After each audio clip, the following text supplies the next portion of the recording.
we need to, oh, hang on a minute. I think it's popping up on my screen. Okay, welcome everybody to our last council meeting for 2021, end of what I would consider to be a hell of a difficult year. So let's not make today's meeting any more difficult than it needs to be. So I'll declare the meeting open. I want to try and get through to let Gavin away as soon as possible. He's meant to be in another meeting. So he's come out to handle the first agenda item. So I'm going to ask for any apologies. Is everybody here? I've received no apologies. So if there's no apologies. I'm not sure I see Councillor Lynch. Yeah, she's there. Sorry. All right. So with that, I'll move on to confirmation of status agenda. Can I have somebody to move that, please? Councillor Sedgwick, Thompson, all in favour, raise a paw. Carried. Next one is disclosures of interest. Anybody got any disclosures of interest?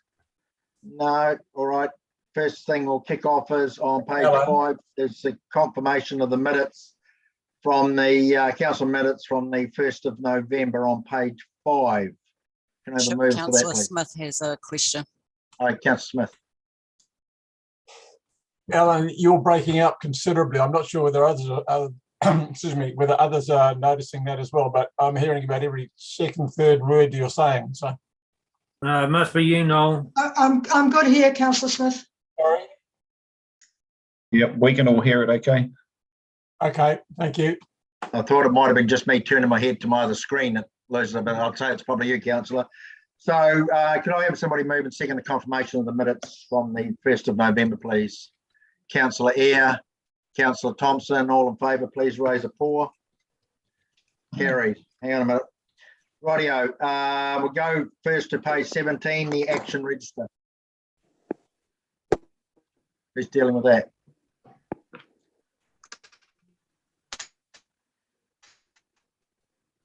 Everybody gone for? So, Your Worship, just happy to take that as read. Okay, Tony. Just an update there of all the items. Any questions out of that action register? If not, would somebody move that we receive it, please? Councillor Willerton, Councillor Maguire, all in favour, please raise a paw. Carried. Thank you. Right, we'll move on to the next one, which is the policy and regulatory.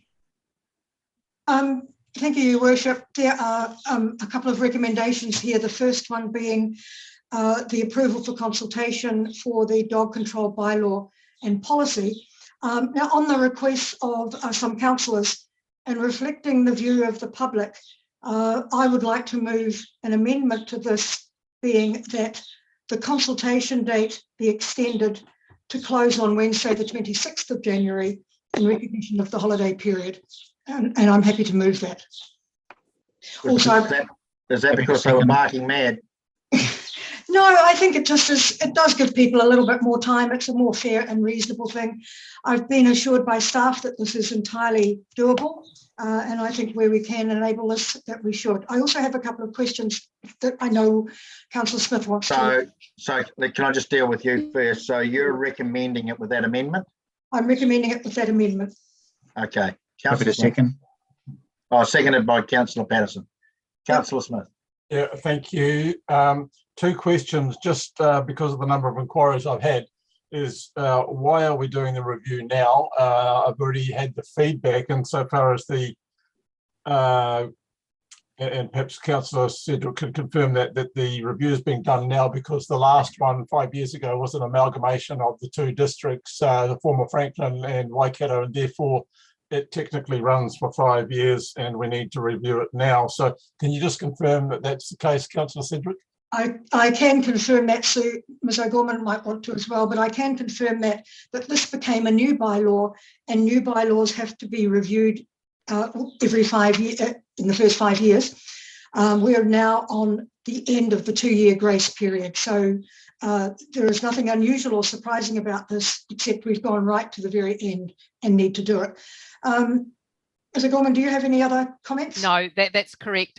Just on the bylaw, we have got Tracy coming in to counsel CE issues and PX at the end, just to she's getting a lot of questions, so she's just going to get across the key messages so that you're more informed for answering the public inquiries. So she's coming along in the last session too, and we can field any questions there on that. And the other question was some challenges that I've been getting and referring on, but why there seems to be an understanding that from the Act that every dog owner needs to be notified personally of the changes proposed. Can someone clarify whether that's true or not, please? So maybe that's you. Yeah, I can't do that at the moment, but what I will do is pass that on, and we will respond to that in the session at the end of the council meeting, if that is all right. Okay, well, that's all right, thank you. And presumably we can then pass those messages on as needed. Thank you. Councillor Beck. Yeah, just on those 2 points already raised. Yes, Sue, I've had a number of contacts locally from dog owners who are saying that they've heard through others, but not directly. So it'll be good to have clarity around whether that's in fact a requirement or not. I know we ourselves got letters as dog owners, so I know some people have, but yes, there's some indication that not everyone did with a registered dog. And secondly, just wondering, about the date we're pushing out to. If we're deferring or delaying the closure anyway, we're still kind of within the holiday sort of period. Why not? Why not go a little bit further into mid-Feb or something? Councillor Gibb, I know that you might have an answer to this. I would suggest it's probably to meet other timeframes that have already been scheduled. That is correct. Yeah. Yeah. That's the trouble. I believe Tracy could help us with that, but it's not going to give a lot of time. They won't have a huge amount of time between the closure of the hearings and deliberations. No, hang on a minute. Between the closure of the submission period and the hearing. So if you push out the submission period further than maybe a week or something, you're going to have to push out the hearing date, and then that might run into issues with expiries of other things. But Sue or Tracy. Yep, we have Tracy online. I didn't realise she was here yet. Yeah. So yeah, if you'd like to respond, Tracy. Yes, so talking with Hannah this morning, pushing out to I think it was the 26th, still gives us the time to get all the documentation ready for the public hearings, which are held in February. Pushing further out from that would put staff under a huge amount of pressure. All right, I think we've pretty much got a direction on where to go. I do find it interesting though that people can write long-winded emails around the reason why we should do this and shouldn't do that, but they can't sit down and spend the same amount of time writing a submission. I really struggle with that. So with that, I'm going to put the resolution with that amendment around pushing the time out. Councillor, all in favour, please raise a paw. Opposed? Carried. Okay, look, in the interest of time for Gavin especially, because he is in another meeting off-site at the moment, I'm going to skip across the finance and strat and move straight on to the. Would you like the last two policies? Oh, hang on, you still. Oh, sorry, you do too. Sorry. Still going, yes. We've got the moving that the council adopt the gambling venues policy. So moved. Seconded, Councillor Thompson. Any further discussion? No, I think we've been there. Carried. Next one. Moving that the consultation. Amendments on the schedule of the speed limits bylaw. Moving. Sorry, yes, moving. Seconded, Councillor Church. All in favour, raise a paw. Carried. Right, yeah, that concludes yours. Right, so your worship, I think there's also the revocation of policies. Oh, where's that? On page 20. I'm so sorry, I did miss that because I was trying, your worship, to be as speedy as possible. Thank you, Tony. And also I move that the council revokes the following policies as listed. Oh yeah, I missed that too. Okay, move. Second to Councillor Thompson. No further discussion. I'll put it all in favour. Carried. Right. Now I'll skip over Strat and Finance and go straight to the council vaccination certificate policy. Gavin.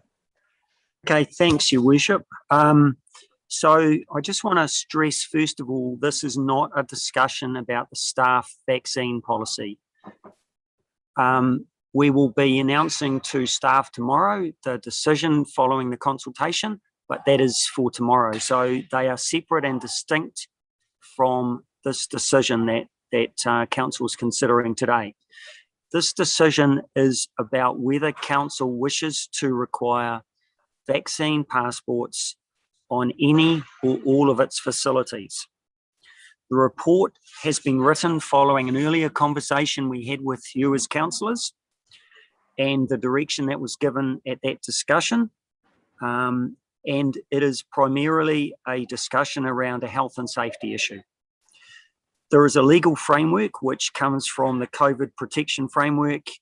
It does have impacts around individual rights and obviously the health and safety of staff and the community at large. The report is very clear that without vaccination, controls are only partially effective. And that needs to be factored into the considerations. What we aren't suggesting is that parks, reserves, and playgrounds require a vaccine passport. We don't consider that that's necessary. And generally, we have excluded leaseholders, but I do want to just talk about that a little bit more. The recommendations around the Raglan Holiday Park in Papahua, that was discussed previously, and we are already in the process of implementing that process now. Equally, something that is missed in the recommendations is the reference to the Lake Hakanoa Motor Caravan Park, which also falls into the same category as a camping ground as well. The other one that I wanted to just reference, which Councillor Lynch prompted me on the other day, is we also haven't referenced the Waikato Coalfields Museum and the Civic Centre. Now, I just want to talk a little bit about a couple of key points in this report. We have suggested that vaccine passports be required for the Woodlands Historic Estate, but effectively that estate is leased out to the Woodlands Trust. And so they are actually responsible for it. And I also understand now that the cafe also does not require vaccine passports. The other one I wanted to just comment on is community halls. So whilst we have included community halls in the recommendations, I just want to talk through that, and that was based on the conversation that was had. There are some real challenges with community halls. They are run obviously by hall committees, and council really has not a lot to do with the actual running of them directly, and it would be very hard to actually implement a policy which required vaccine passports for community halls. Having said that, I think the Mayor has talked about, and it is covered, that if we were to have let's say an LTP consultation or a blueprint consultation in the community hall, council could carry its policy with it and insist that for that event, because it would be an event, there would be a requirement for vaccine passports. So I just wanted to cover that. Outdoor community events, and I know this has been raised, I think Councillor Beck's got a question around this. Outdoor community events. Generally, what we've said around outdoor community events is, in effect, what we would do is we would look to see what the event organiser was proposing as their process about how they were going to look after the health and safety of the participants, of the people that go to such an event. And then that would be considered by our zero harm team to assess whether it would satisfy the requirements. So that's what we meant by the reference in the report. Resource recovery and transfer stations, we're not seeking for those to be require vaccine passports at the moment, but we need to do some more work with the operators to understand a bit more about their health and safety requirements. We have included in the report a draft policy for council and committee meetings, and that is there for your information. We are also recommending that community board meetings require vaccine passports, but community committee meetings, we haven't included those because a lot of the community committee meetings, council doesn't actually appoint those community committees. It might facilitate a process, but they're actually really appointed directly by the community. And often they're held on other facilities that aren't council facilities at all. In terms of just to sort of tidy up some of these things and make sure we haven't left anything out, we've recommended a delegation around to myself and the Mayor and Councillor Patterson to consider any variations to this process. Last thing I wanted to cover, Your Worship, was just to say that we've recommended in the report that a review period of 6 months. You could change that if you wish and suggest 6 months or at the time of traffic light changes. We don't think that would change anything in terms of the policy, but that may be an approach that you want to take as councillors. So, Your Worship, on that note, I'm happy to take any questions on the report. Rightio, before I go to questions, I just want to reiterate what Gavin said, because I don't think it's worthy of wasting time to talk about. So what Gavin said is we'll remove woodlands from it. So I don't want to have a discussion about woodlands. There's no point in having that discussion. And he's also suggested we move and bottom under Roman numeral 7 is community facilities, council run and leased halls. That has also been removed. Okay, so take that right out. So I don't really want to talk about those either. There's no worth in that. So that just leaves the other points that Gavin's raised. And I know everybody has been inundated primarily with people from Raglan who think that this is wrong. But I actually haven't had any conversation from anybody outside Raglan either that thinks it's wrong. So it just seems to be an issue for some Raglan people. I just remind you of the current stats around what we're facing going forward. So one of the things that I learned some weeks, or Gavin and I learned some weeks ago, that the DHB modelling has us potentially at figures as high as 640 people contracting COVID within the Waikato DHB area by the end of January. That actually means that we actually have got some serious problems that are actually going to arise later in the year. And that's why it's important we do as much as we can to protect ourselves and protect council staff primarily. Just remember, everybody and every email I've seen has been about me, and me. It's not about the people that work behind the counter. And I look to all that staff that work behind the counter in Raglan office and think how difficult it would be for them if we actually didn't support them. And that's where I have an issue. I certainly wouldn't go into the building myself unless it was actually a mandated building. I just wouldn't enter the place. And that's what you're up against. The other thing is, just remember the majority, not the minority. At the moment, we're pandering, or could be pandering, to the minority, which makes up 14% of the unvaccinated people in Raglan, compared to the 86% that are vaccinated and are quite happy. So just keep those things in mind in your conversations. The review period, I spoke to Gavin earlier this morning, that needs to be a more reactive or more proactive than reactive in 6 months' time. So that flexibility around if there is movement in the traffic light system, we can actually review it. Doesn't mean to say we'll change, but we'll review it, because every time they change it, they seem to amend it as well. So there could be other things that come out as part of that.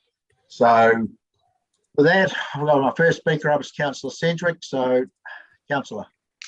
Thank you. I don't want to talk specifics. I want to talk governance. And I understand the position where we're coming from.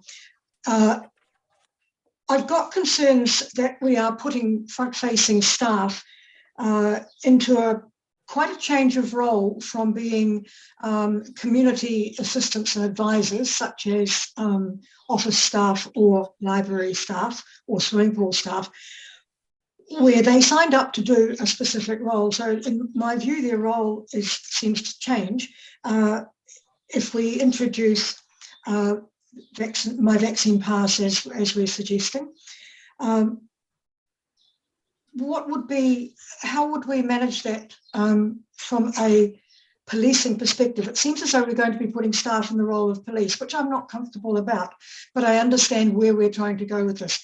So I'd be interested in what mitigations you've thought of, Kevin. So through you, Your Worship, we're not proposing to do that, Councillor Sedgwick. We would require security support, which we have currently got in our offices and libraries at the moment. We would need to continue that at least for a few months to see how it all pans out. It does and is expensive. We spent, I think Sue told me, approximately 17,000 during November on security guards, and probably about 23,000 in December. So it is expensive, but it is a way in which it is I guess it's a cost of getting the health and safety environment that we that we're trying to achieve. Thank you. All right. Councillor Lynch. Thank you, Worship. Just a couple of things. So you are going to include the Waikato Coalfields Museum and the Civic Centre? That's a yes? Well, yes. Gavin suggested it, so yeah, I hadn't thought of those, so yeah. Yeah, thank you. Also, I just wanted to ask just quickly, if the community board hold their meeting in another building and it's not a council building, where does that leave councillors and staff? So look, while Kevin's thinking about that, all I would say is if you're going to hold a community board meeting in any facility and can't give assurance that the people in the room hold a My Vaccine Pass, Gavin's staff shouldn't be in the room. And I personally myself wouldn't go either for that same reason. And that is to endorse and support the position of staff. Gavin, do you want to give a view? Yeah, that's exactly the answer, Your Worship. Yeah, because I appreciate how you're protecting staff, but councillors don't get the same protection. So I'm following your thinking, Your Worship. Thank you. Yeah, look, and when it comes to councillors, you know, I can't instruct you to do anything other than think of where you want to be personally. If you want to be in a room full of people that potentially could be unvaccinated, that is your personal choice. You make that decision yourself. I would choose not to, but you may choose to, and that's your choice. But just remember, if you do that, you do put yourself at risk, and potentially you may put yourself at risk of being around councillors in the future too. That could be a consequence I just thought of. So, but that's very much, you're all adults. I shouldn't need to tell you what you need to do for your own personal safety. Yeah, and some of us are actually even older than you, sir. Yeah, I know. I'm not gonna dwell on that today, though. It's Christmas. My birthday's been and gone. Councillor Thompson. Thank you, Mayor Allen. Good morning, fellow councillors. I'm going to start off with a little corridor that, you know, Bob McLeod always used to just say that he had been composting on the information that's in front of us. And I have to say, from my heart, I've found the last week really quite heavy. And Mayor Allen, you can't discount the words of people that take the time to send through information to share their position, regardless of where we sit on a spectrum of this or that. We have to give due diligence to the words of the people that live within our communities. And I reference what's in the agenda that we have, that councillors know their communities better than others. My community is full of diverse, rich and abundant and people who choose to be vaccinated and those who choose not to be. So I don't want to belittle at all the time and energy that those people have taken to reach out to us for consideration in the places that they feel are really important for them and actually for me. Our halls are an incredible part of the fabric of our community, and our libraries are. I just went back to our library strategy and I read it, and the first thing that I read on there is that libraries, Waikato District Libraries, inspiring curiosity, enriching lives, connecting communities. And by not considering what we have in front of us at a heart space and with empathy, we're not doing that. In fact, what we could be doing is increasing in a divide because it's not mandated to us to actually require a vaccine passport. My community is the one community in our district actually that will have the opportunity to welcome in our manuhiri, our guests in our community once the borders open from Auckland. And the irony is they won't just go to the library and perhaps they won't even access our library space, but they can go wherever they like to participate in retail. They don't have to use a vaccine passport to go into there. They can go to our essential services, to the supermarkets. They can use our parks. So I think we have to be considered. And our framework with the traffic lights already provide us with an opportunity to be able to allow people into our council use facilities like our libraries safely. And if we put a firm kaupapa around what we say is our guidelines for people to enter that space, things like you must be masked, even if you have an exemption, you must wear a mask. Social distancing, using the contact tracing app, using the sanitizer. But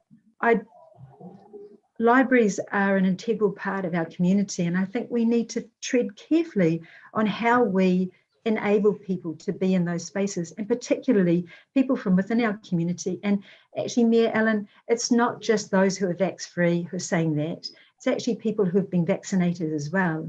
And I think they need to be really considered. And I'm totally into keeping our staff safe in the environments that we are in. But I do think that in our libraries, that's an essential service. If people can't go in and talk about their rates, or if they can't go in and pay their bills, then can we look at other options of people accessing the library? If our staff are feeling worried about going into the library space and putting out books, can we make it that during that time it's closed, or it's only for, I don't know. I think we need to think a little bit outside the square, but I feel really uncomfortable right at this point implementing the vaccine passport for our communities to access our libraries.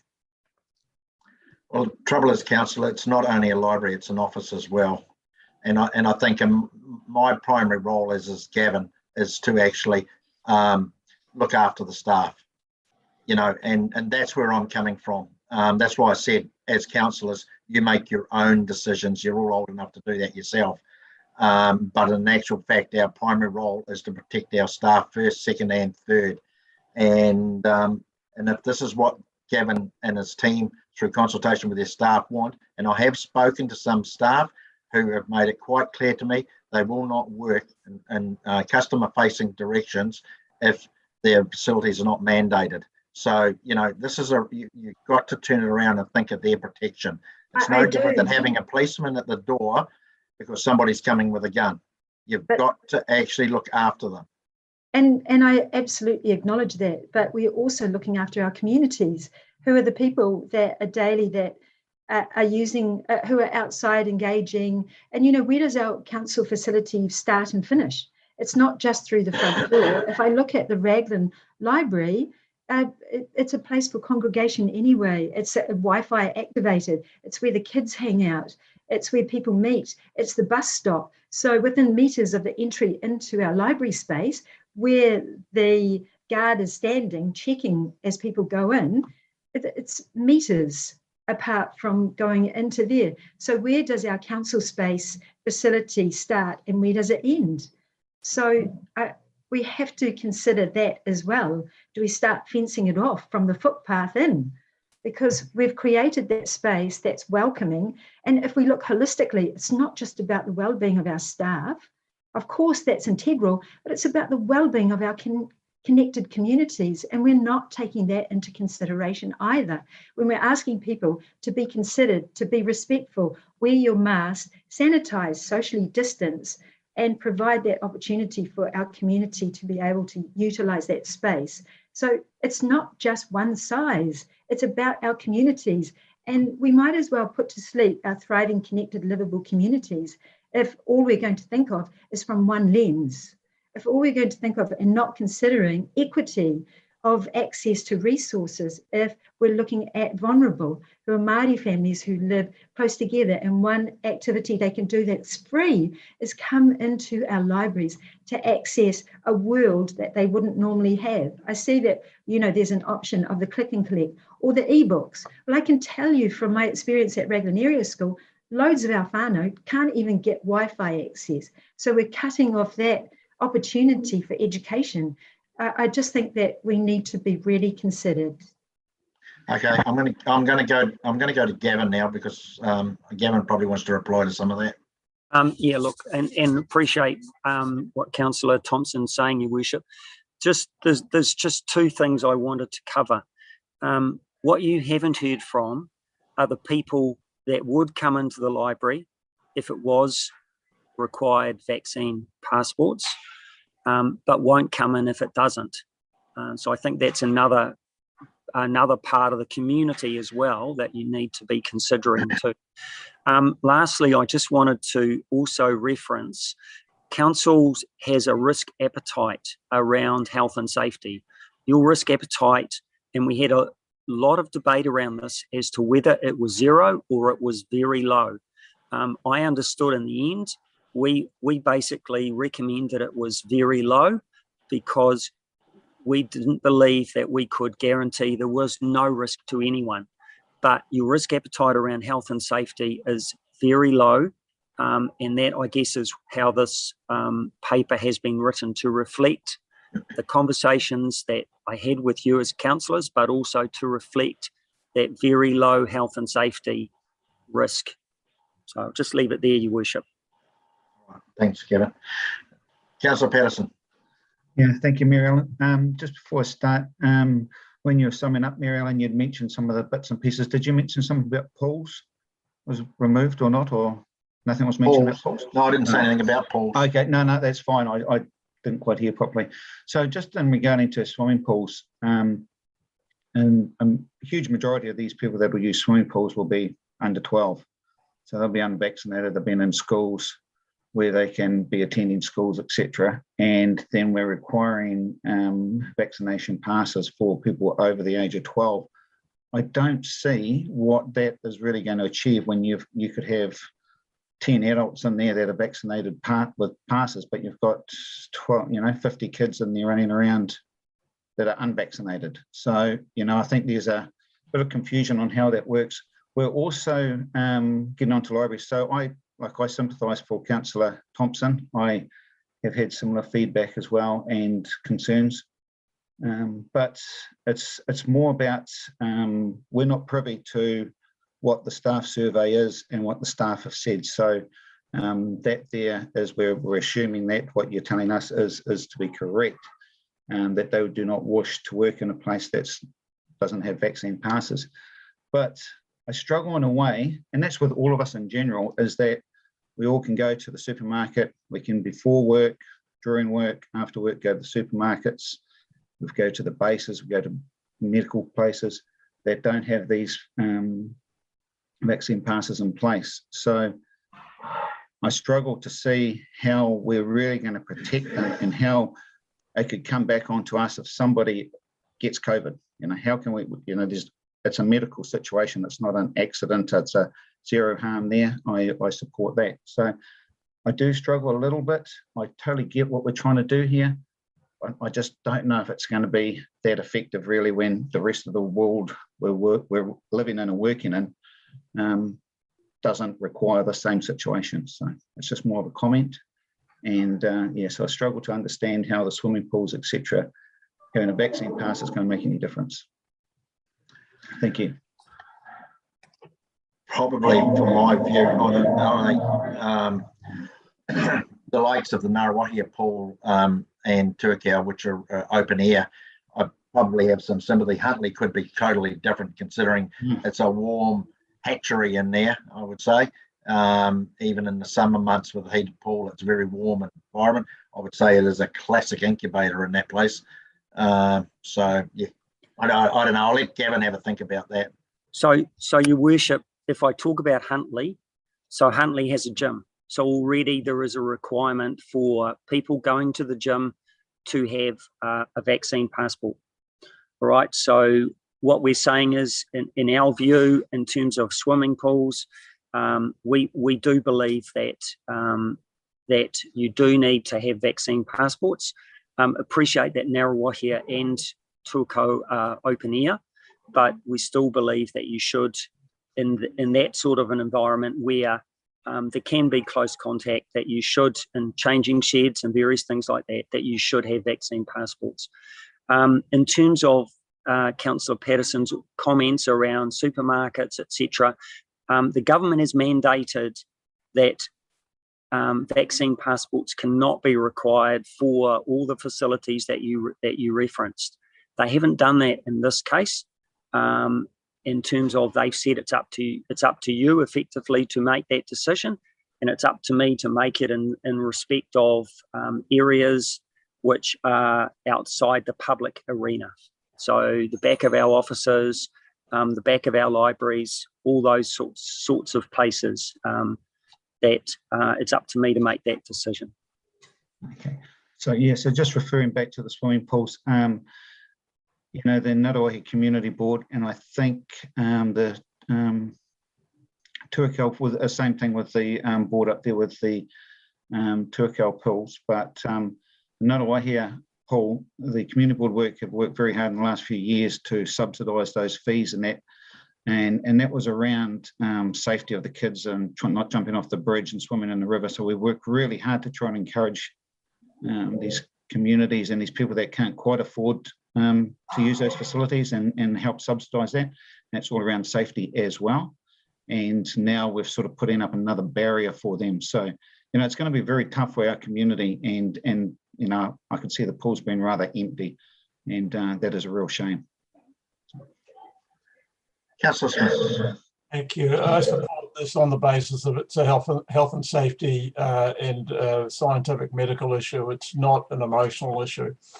My concern, though, is that the council has a deed of lease with the likes of the Te Kowhai Memorial Hall that sets a councillor as part of the hall committee automatically. There's no election for that position. You have that position as a right. To exclude halls in that situation puts me in a difficult situation, insofar as if the the hall committee chooses to make it a non-vac site, then you will exclude me from my appointed position. So the general position in relation to halls may seem okay on the face of it, but there are individual situations that through council's own rules and mandates, through lease or whatever, requires a councillor's present. So I do not agree with the removal of the halls from the statement. My concern is that you have events where you have a council controlled event and immediately prior to that you have an open event. Okay, so the place needs to be scrubbed down. It doesn't show consistency, and people start to get confused, and where you have different regimes within the same building, it is not a good sign, and it really leads to complication. So I will vote against this on the basis that the halls have been removed, because they should not. I do support it on the health and safety, so I'm conflicted. So by doing that, you have made it difficult for me to support in its entirety. So I would like to subsequently move an amendment that the halls are in. Thank you. The only thing I would say to that is I would personally myself prefer if the hall committees actually gave some steerage on this. So, you know, I get where you're coming from, Councillor Smith, but I haven't actually heard from a Te Kauai hall committee, and I'd probably need some, yeah, I can appreciate that. If they want to mandate that hall, I don't have a problem with that hall as the Te Kauai hall. I'm talking about other halls, which I haven't heard from. Yeah, so can we look at recommending as part of this as a recommendation that hall committees seriously consider the same? Yeah, look, and that's why I want to leave it up to them.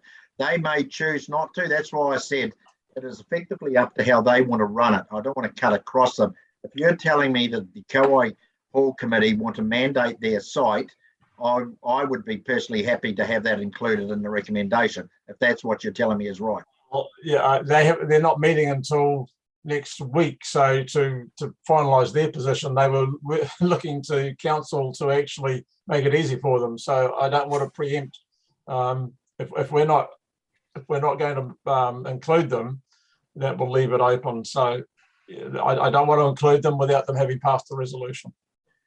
But we could put it in subject to their approval. Yeah, exactly. Okay. Thank you. All right. Councillor Church.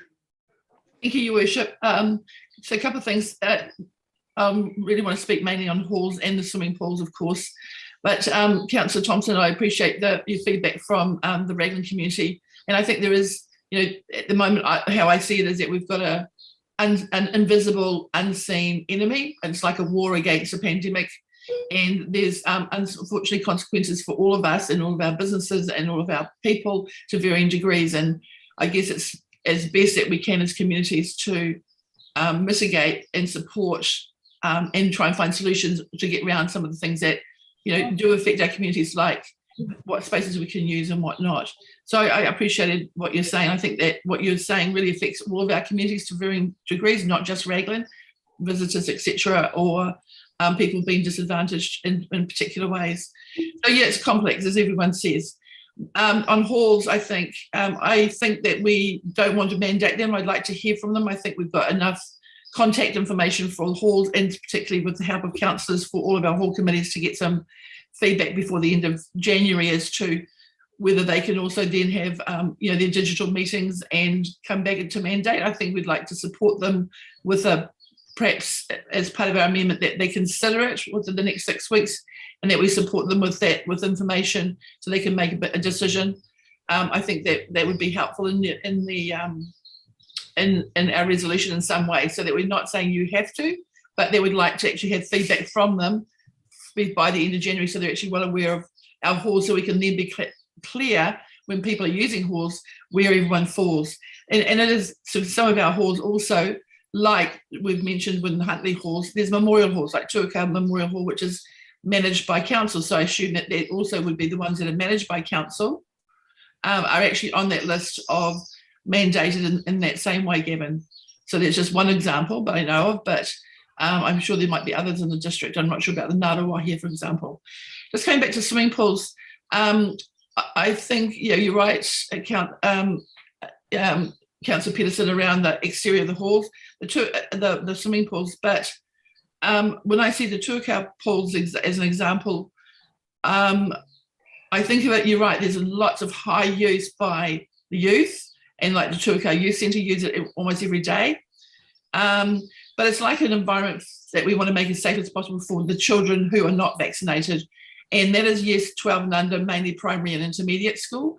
So that if everybody else in that space that the children can interact with, or our younger children in Tamariki, then that makes it like a school environment to me, where you've got, yes, outdoor spaces, but we're trying to make it as safe for them as possible in that space to enjoy it. It does leave those children that are young adults coming into that area where they can start to choose for themselves whether they're vaccinated, of course, in the college areas. And I see that happening in the college where, they are making those decisions as well, which is really good to see. And with that full information, it may preclude some of those, but I know in the Tuakau area, primarily it's those younger children that use it. So I think to have a safe environment where vaccinated only is a good protocol, just like the schools.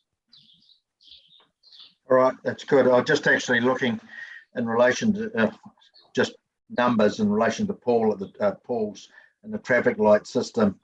And if we didn't include that, they couldn't have any more than 50 people actually on site anyway. So that actually does limit the numbers on that sort of thing.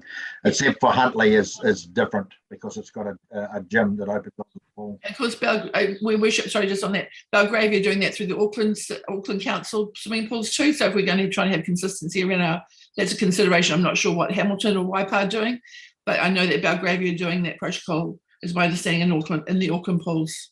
I think Hamilton pools are requiring a My Vaccine Pass to enter. Waipa is still doing their consultation at this stage. Councillor Eyre. Oh, thank you, Your Worship. Look, I agree with all of the commentary that's gone through this morning. In particular, Councillor Thompson's comment about it's with a heavy heart that we're actually being asked to make this decision, which is essentially a moral dilemma for me.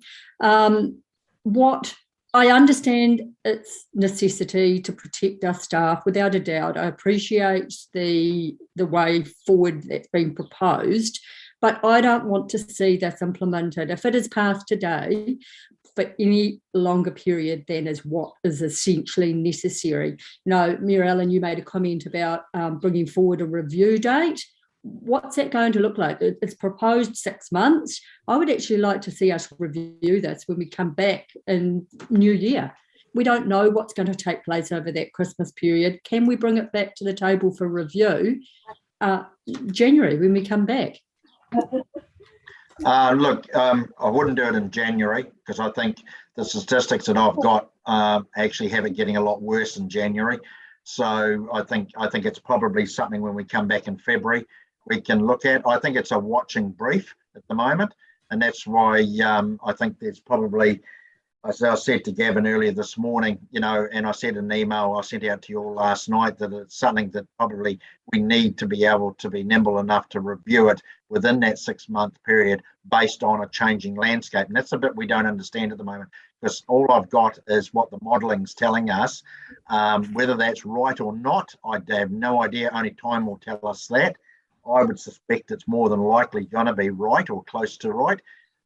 And that may mean, and I'll be honest here, if we get to the figures that have been modelled, we could be seriously looking at moving down, not up. So, you know, that's a reality here.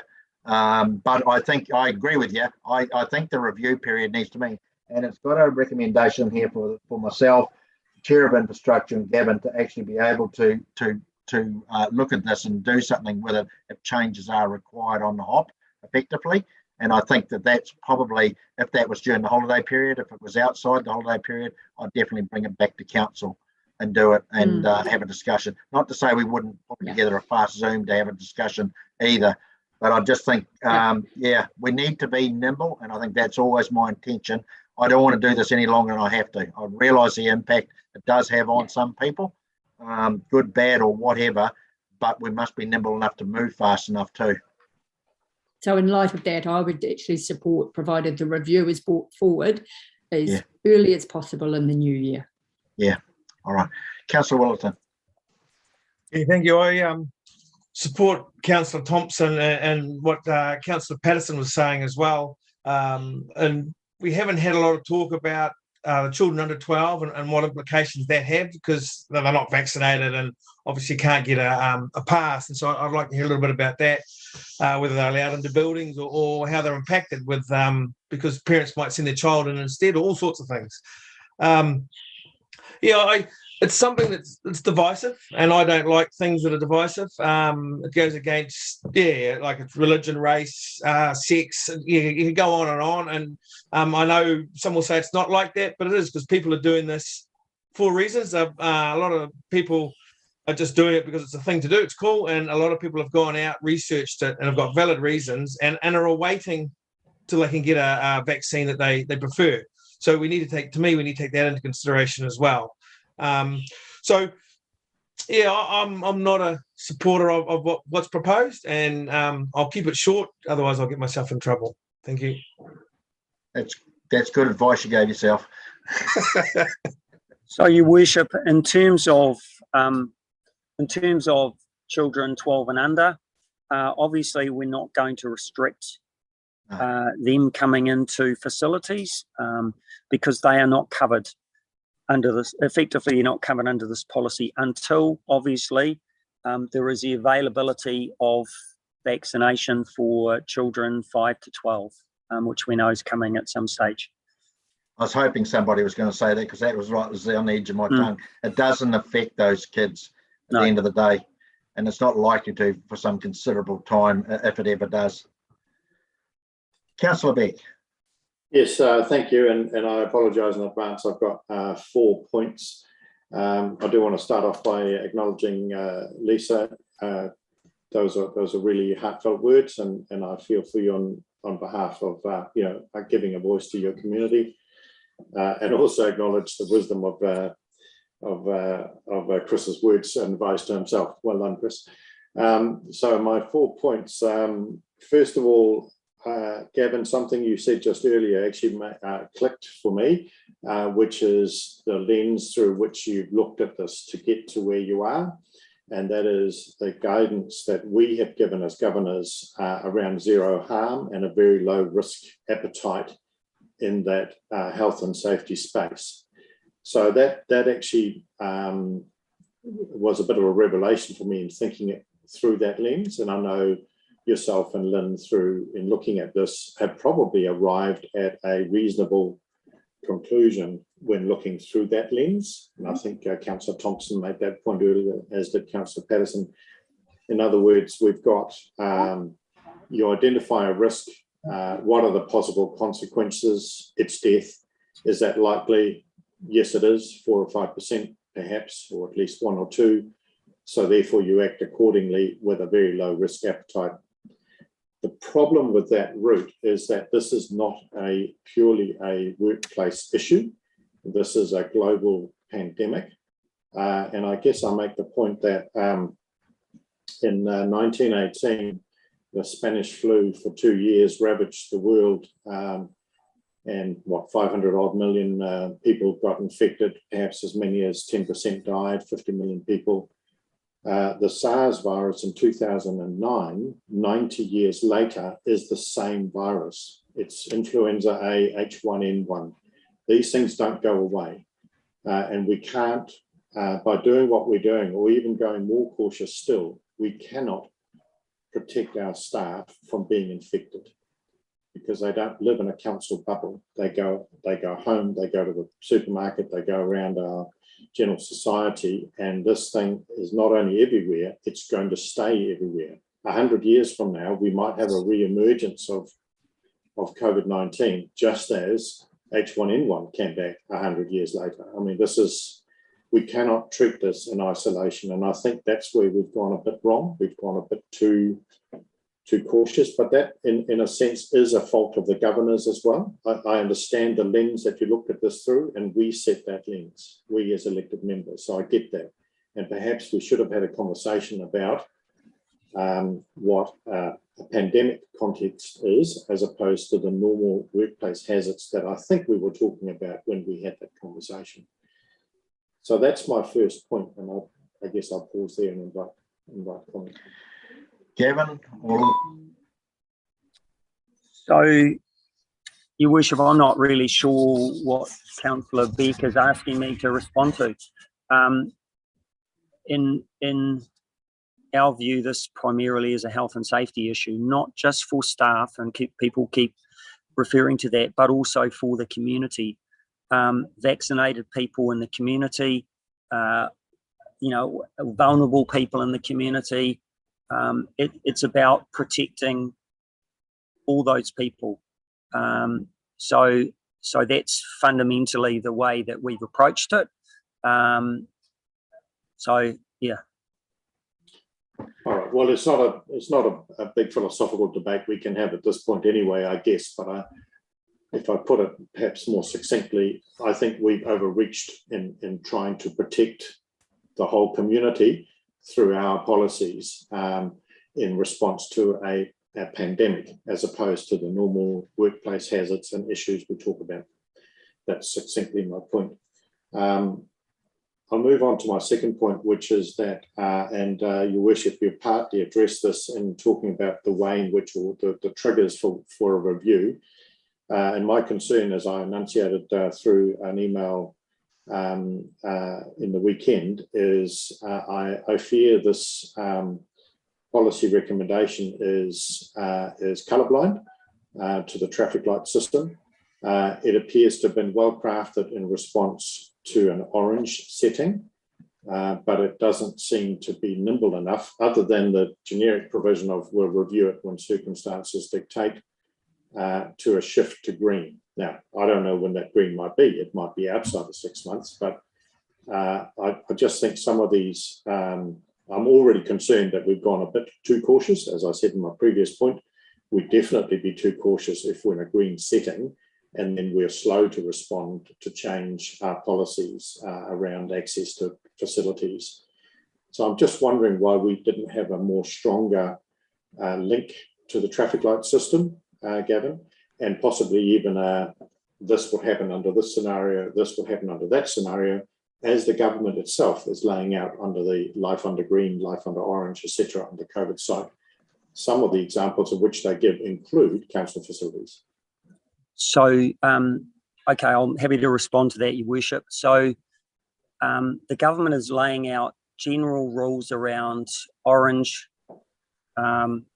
green, orange, red, but it isn't laying out any changes to the mandatory requirements for education and also for health. And the reason for that is because actually the risk isn't changing. So it might be a little lower, but it still fundamentally is a risk that's there, and that's why we haven't made any adjustment. If you look at all the other organisations that have come out with policies, those policies are not predicated upon they apply when it's orange, they apply when it's red, they apply when it's green. They apply regardless of what that traffic light system is. And I guess that's the approach that we've taken to this as well. There is still a risk, and that it's about managing that risk as best you can. And that's the approach that we've taken. And just as an example, one of the first organisations to come out with a policy was PwC. Now, they came out before the traffic light system ever came into place. People like the BNZ came out last week, and obviously a number of councils, Taupo, I think, were the first council I'm aware of, maybe Pororua, followed by Hamilton City, Waipa, etc. So no one that I'm aware of is making any adjustment for when you go to a green situation.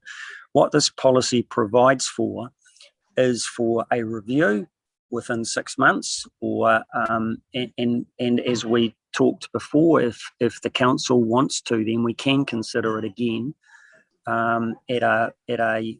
if the traffic light system changes, bearing in mind that traffic light system might change in a very specific way. All right, so it could say, for example, not picking on Raglan here, but it could say, for example, Raglan's at red, Huntly's at orange, and Tuakau is at green. So we could have that kind of a situation, given the way the traffic lights are being implemented.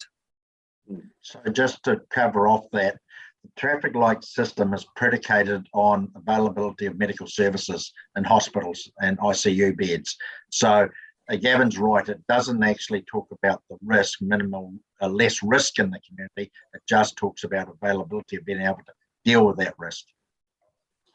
Yeah, I understand that, and the reason I was nodding as I was listening to your answer, Gavin, is I think you've achieved your intent or your purpose very well in the way it's written, and I guess I'm saying I don't agree with it.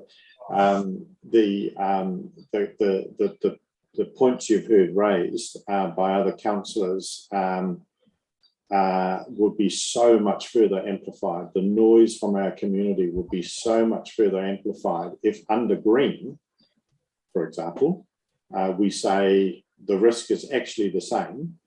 So I'm sorry, we are still going to continue with our policy that says COVID pass only for libraries, COVID pass only for pools and other facilities.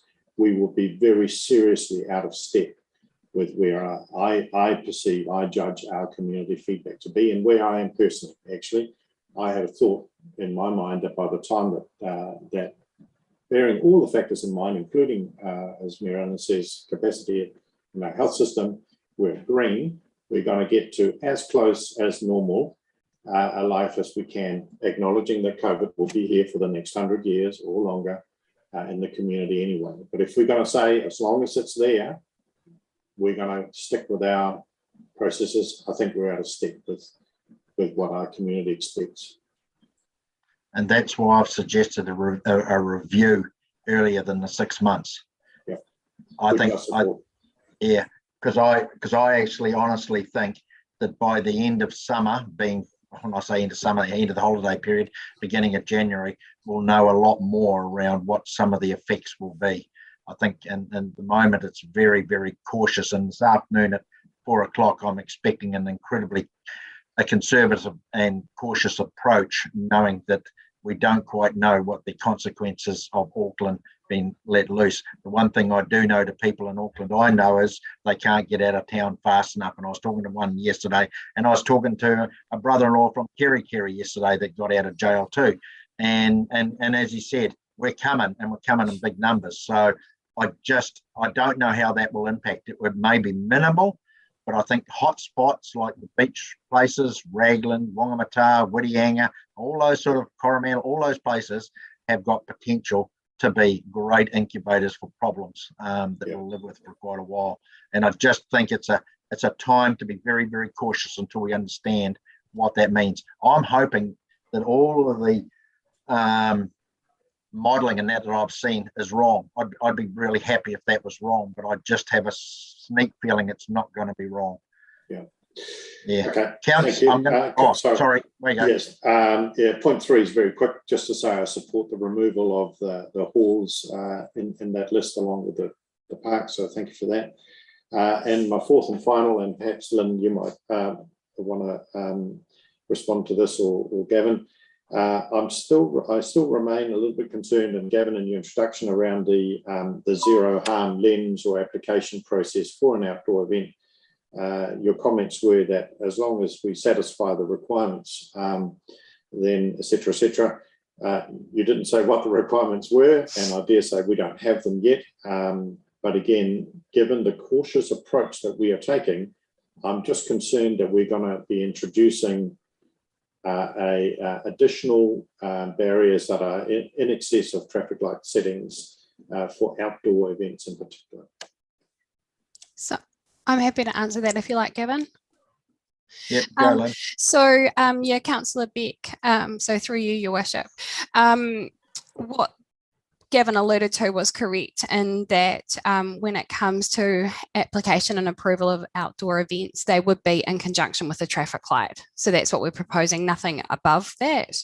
We have to do some more work with the venue and events team just regarding the approval process, but it would be just making sure that we've got clear guidance on the difference between, say, a gathering versus an event, and then making sure that based on what was being held, that it met the relevant requirements for that traffic light setting that we are in. I'm extremely comfortable with that answer, Lynn. And perhaps that when we make a reference in the recommendations, we could capture that as we're going to, in any event, with a review. Thank you. All right. Thanks, Councillor. I'm going to go to Councillor Henderson next. She hasn't spoken yet. Thank you, Mayor Allen. I support the vaccine pass in general. I take on board Councillor Beck's comments because those were actually what I had written down as well. Orange to green, do we differentiate? I also support Councillor Ayres' view in a shorter time frame for a review, because the world has changed so dramatically. To think that at the start of the month we were in levels, now we're in traffic lights. In July we were moving along, living normally, and now our world has been turned upside down. And I also support Councillor Thompson regarding libraries. because those are the heart of the community. And I'm thinking about grandparents who, for various reasons, may not have got to the vaccine pass stage, and they want to take their grandchildren to the libraries. All right, I just don't quite know how you disconnect libraries from offices in relation to Raglan's facility, that's all. You know, they are one and the same thing, effectively under the same roof. All right, Councillor Thompson. Thank you, Mia Ellen. Thank you, Councillor Beck. Your points 1 and 2 really resonated with me, and I appreciate that. I was just going to say I support the removal of the halls from this. Can I just hold you there, Councillor?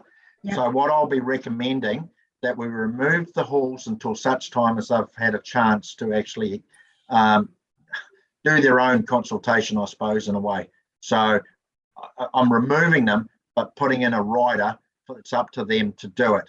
And it's the same when it comes to Te Kauai. I'm happy to leave Te Kauai in as a whole, subject to a recommendation from their committee back to council as to their position. Okay, so I just wanted to, because I don't want to rehash it, I just wanted to say that straight away. Yeah, there you go. Sorry. And just with regard to community board meetings, are we still moving forward during this time when our next meetings are on? Are we still able to meet on Zoom as opposed in a council facility? Yes, I think I should say the rule that they've put in place to allow Zoom to continue. I'm not sure when that runs out, but they just keep rolling it over and over, despite us getting a recommendation through local government to actually have it made. It could be done permanently. So they just keep rolling it. I'd probably say the interest around I have been contacted by a number of members of community boards and committees in relation to the status, and they want to have the same status, the ones that have spoken to me, as how we operate as politicians as well. So they want to be the same. I can't speak for community committees. They'll need to make their own decision because, as Gavin said, they are not a committee of council as such. They're a community committee. They'll have to do what they want, and I have had an approach from a major one of those. Community boards, again, because they are using council staff, if they want to do it effectively, they will be required to have staff present to be mandated.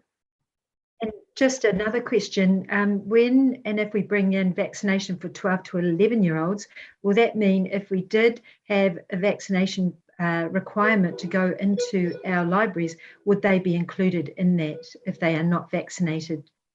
Would they be refused entry?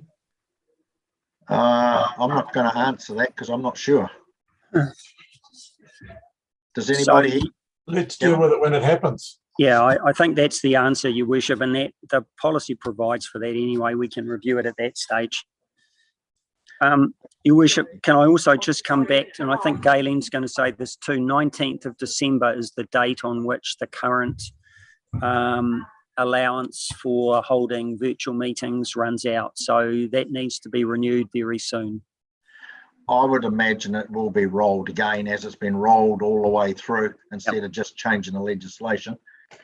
But Your Worship, on top of that, there is an ability, even under the current legislation, as long as we have more than half of the members present in the room, others can Zoom in. Okay. So that's the current legislation anyway. But until we get that emergency preparedness notice rolled over again, which we've got another report on the agenda about that. Yeah.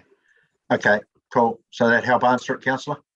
It does. And just to point one that Councillor Beck had made, we live in a pandemic environment.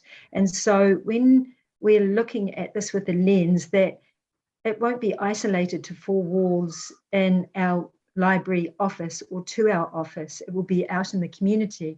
And part of our responsibility as governance as well is preparing our communities to respond when that happens. And, you know, there'll be places like our library spaces that will people will need even more to be able to access information and write information. And I think we need to be really considered. And could we consider the imminence of the opening of the borders of Auckland, which actually are the highest vaccinated community in New Zealand, coming down to us, and we're making an assumption that they will go into our library space, for example, which they may not do that, but they're highly vaccinated. So they're protected. By the end of January, our staff, the intent is for them to be double vaccinated. And if we operate under the traffic lights, then, and we monitor who's going into those spaces, we can actually help manage that environment that takes care of the staff and others using that facility. Yeah, look, I'm not worried about Auckland as coming south. Don't get me wrong. I'm not worried remotely.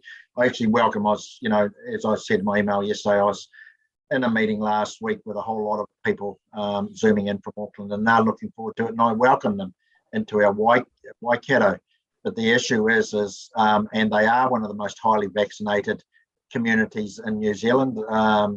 But saying that, when you look at the percentage that still isn't vaccinated up there, you've got to look to the fact that they will also want to move into the Waikato, and therein lies a potential risk.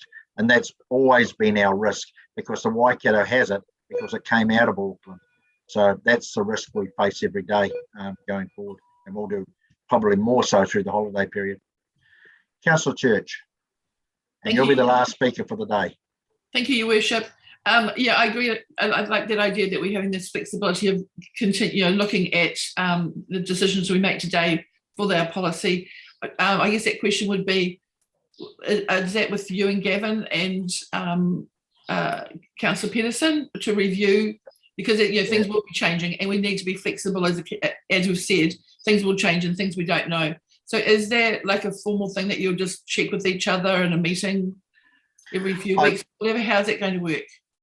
Well, my expectation is this is going to be a moving landscape, and to be honest, I don't know which way it's going to move. I think we're making a lot of assumptions it's going to move for the worst, but you've got to plan for the worst and hope you get the best. I just don't know, and I think the next 6 weeks are totally uncharted waters, because Auckland's getting out of lockdown. It's because New Zealand is on the move at that time of the year. So you have people coming from down south, you have people coming up from coming from down north, you have people from the Waikato going up north. So there's a lot of movement around, and we just don't know what movement may do to us or to them, to be honest. And this is why the Northland people up there are wanting to put in borders, because they just don't want people up there. Well, I wouldn't go that far, but I just think we just need to understand the risks in the next 6 weeks. And at that end of that 6 weeks, being at the beginning of February, we need to sit down and actually have a look and see what actually has happened. Is there anything on the radar? And that's probably where I'd want to sit down with Councillor Patterson and Gavin and have that discussion as to where to from here. So, Your Worship, can I also just say we need to also remember that a lot of our facilities will be closed between the 24th and the 10th of January as well. Yeah. Equally, my understanding is that the traffic light setting this afternoon will apply through to the 17th of January. So, and obviously, I guess if something dramatic happens, then it could change, but that's the general understanding. It'll stay through until the 17th of January. And Your Worship, you did a good segue for my what I wanted to follow up on. Like, this is a great report. It's difficult for all of us to make decisions, because it's complex. I understand that. But I guess one part I was disappointed in, because actually a fifth to a quarter of our residents and ratepayers are actually still caught in that Auckland border. And while we reference that the whole of the Waikato is in orange, we actually don't reference that actually those northern ones are still caught in that border, and then likely in the future. I just think it's like 11 years after amalgamation in November, right, that we're still regarding the North Waikato as part of that in Auckland. So if in the future, as you said, Mary Ellen, that we go back into red in the Auckland, that's going to affect our resident ratepayers again, likely, if that in that border.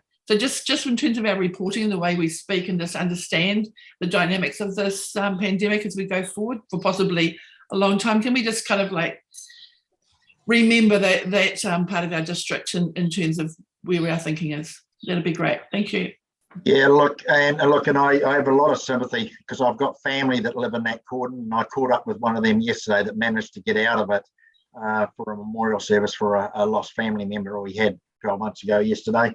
And you know, it's hard, and I know it's hard, and it's really, really difficult because you're sitting on a sawhorse and can fall either way. And unfortunately, for whatever reasons, you fell into Auckland, you turned orange, and then you're still in Auckland. So you know, I have a huge amount of sympathy, and I have passed that on to a lot of people I've spoken to.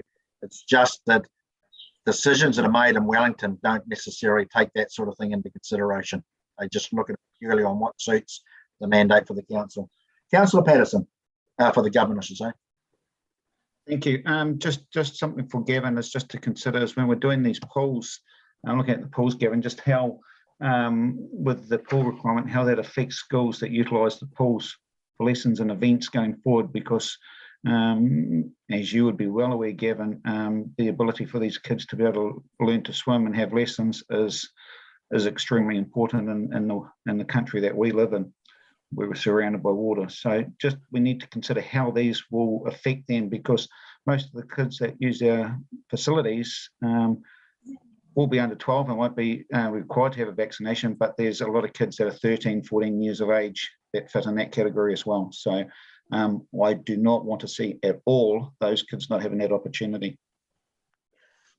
Okay, that's cool. All right, Gavin or Lynn, have you got anything more to say? Your Worship, can I just suggest that we take each recommendation separately? Oh, God. Can we do a division, please? Yeah, I was going to do that anyway. That's why I don't really want to do bits and pieces.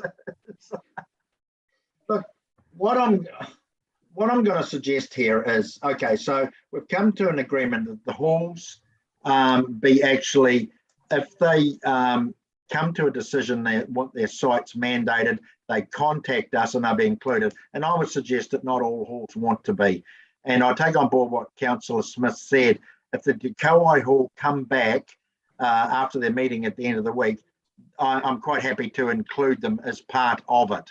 And I think that's the recommendation needs to be. Once we've had feedbacks from the hall, they are included on that schedule. Is that able to be weaved into the recommendation, Galen?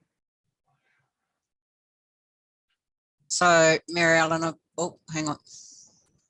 God, I thought I'd lost my screen and everything there for a minute. What was going Can on? we make it not about Te Kowhai, but should I? No, about halls in general. Yes. Yeah. So, Mia Ellen, it's just Lisa. Will that then go out? Who will we be responsible to reaching out to our hall committees? Well, there's two sorts of halls here. There's hall committees, and then there's council managed facilities halls. And is Raglan Hall managed? Who's that manages that? That's a committee. Well, it's up to the That's committee to hall make that committee. decision. Yeah. Sam? Kia ora, everyone. I'm happy to make that comms out to our halls. I've been in contact with all of them throughout this whole process, so I think they're expecting an update from me regardless, so I can work with our IMT if you're happy with that to get an official response requesting feedback from them. Yeah, look, I just don't want to pull a rug out from under them. A lot of them do a damn good job, and I want it to be their decision for the local community. Yeah, no, completely agree. So if you're happy with that, I can front that one. All right, so we'll weave that into the recommendation, and that deals with the halls. I'm just uncertain what to do with the swimming pools, Gavin. The Huntley one, I think, is clean cut. What do we do with both Ngarawahia and Tuakau? I still believe they should stay in the list there. Lynn, do you want to make any comment on that?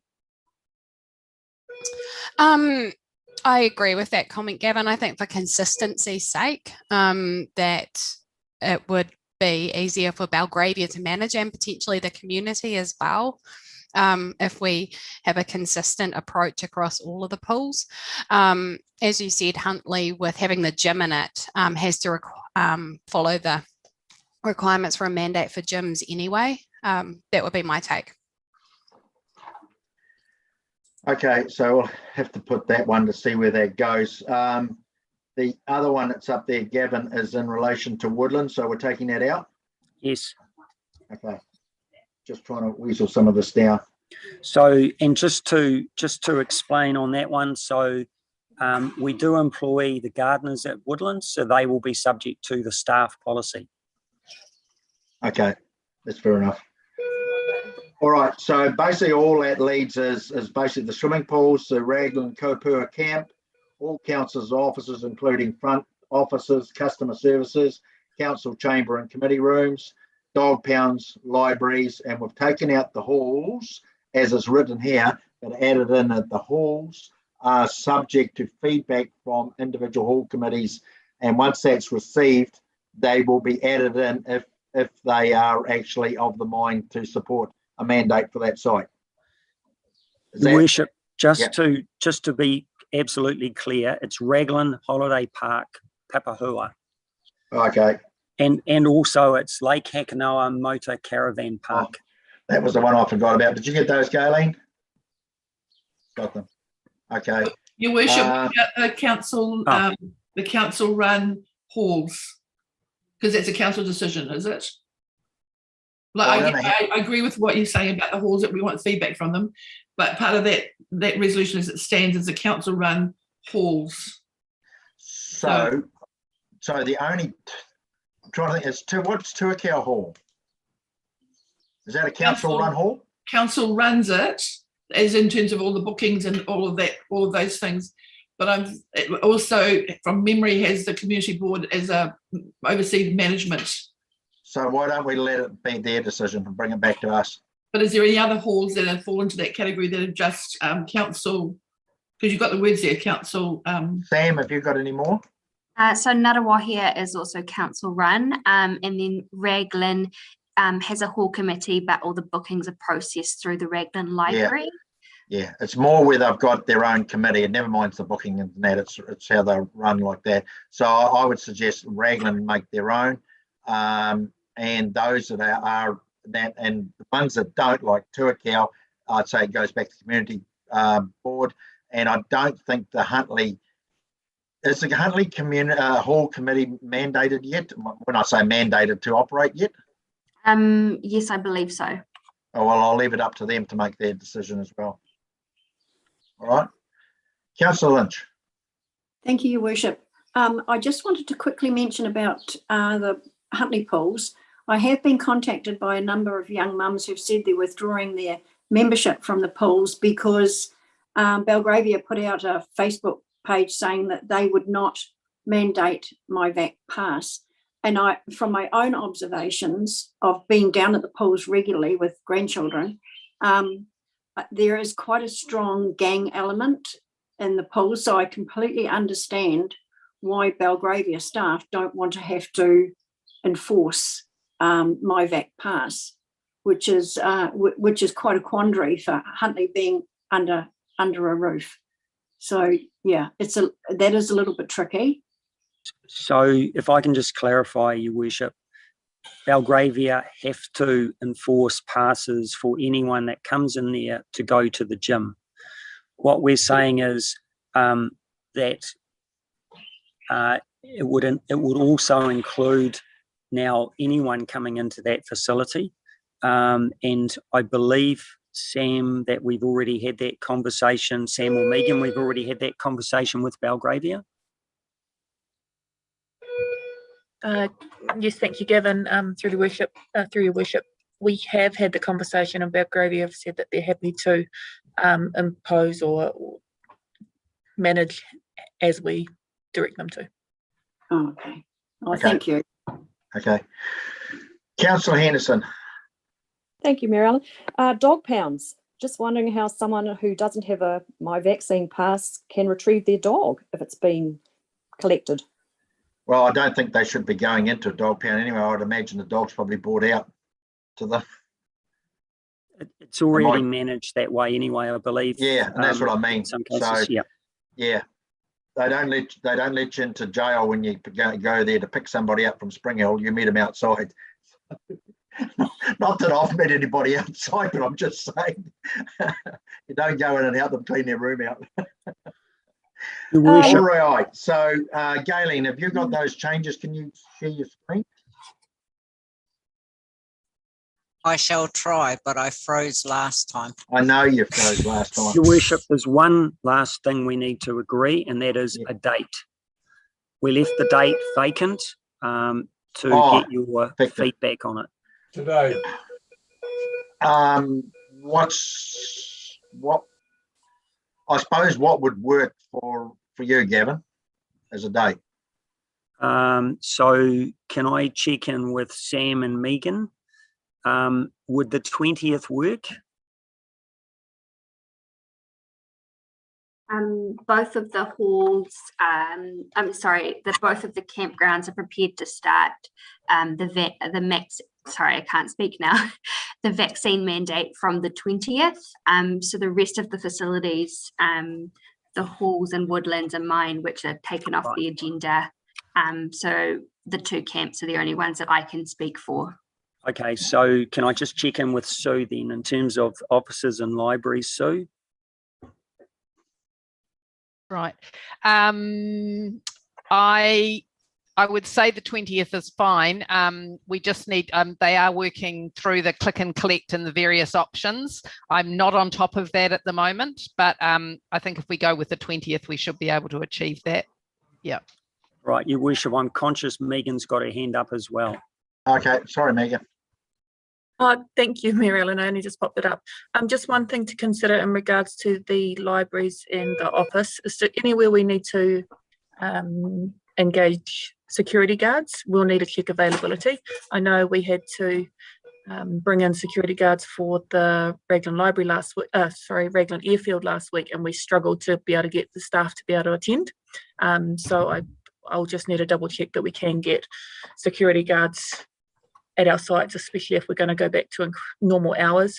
The other thing that isn't included in here, and Councillor Thompson probably would like it to be excluded, is the Raglan Museum. Is something else that needs to be considered. If I can just speak to that, the Raglan Museum the committee has made the decision, the recommendation that to go into the museum itself, that it would be a requirement to have the vaccine passport, but to go into the information hub, which is retail, it's the standard wear your mask, social distancing, and using the contact tracing app. And then when the person comes to the counter, it's there. They show if they want to go into the museum, it's there where they show their passport, and then their ticket will be sold and they will be led into the museum. Well, I'm happy with that. I don't have an issue with that. Yeah, and I just had one question actually to Gavin. Gavin, when is the library closing again? 24th until the 10th.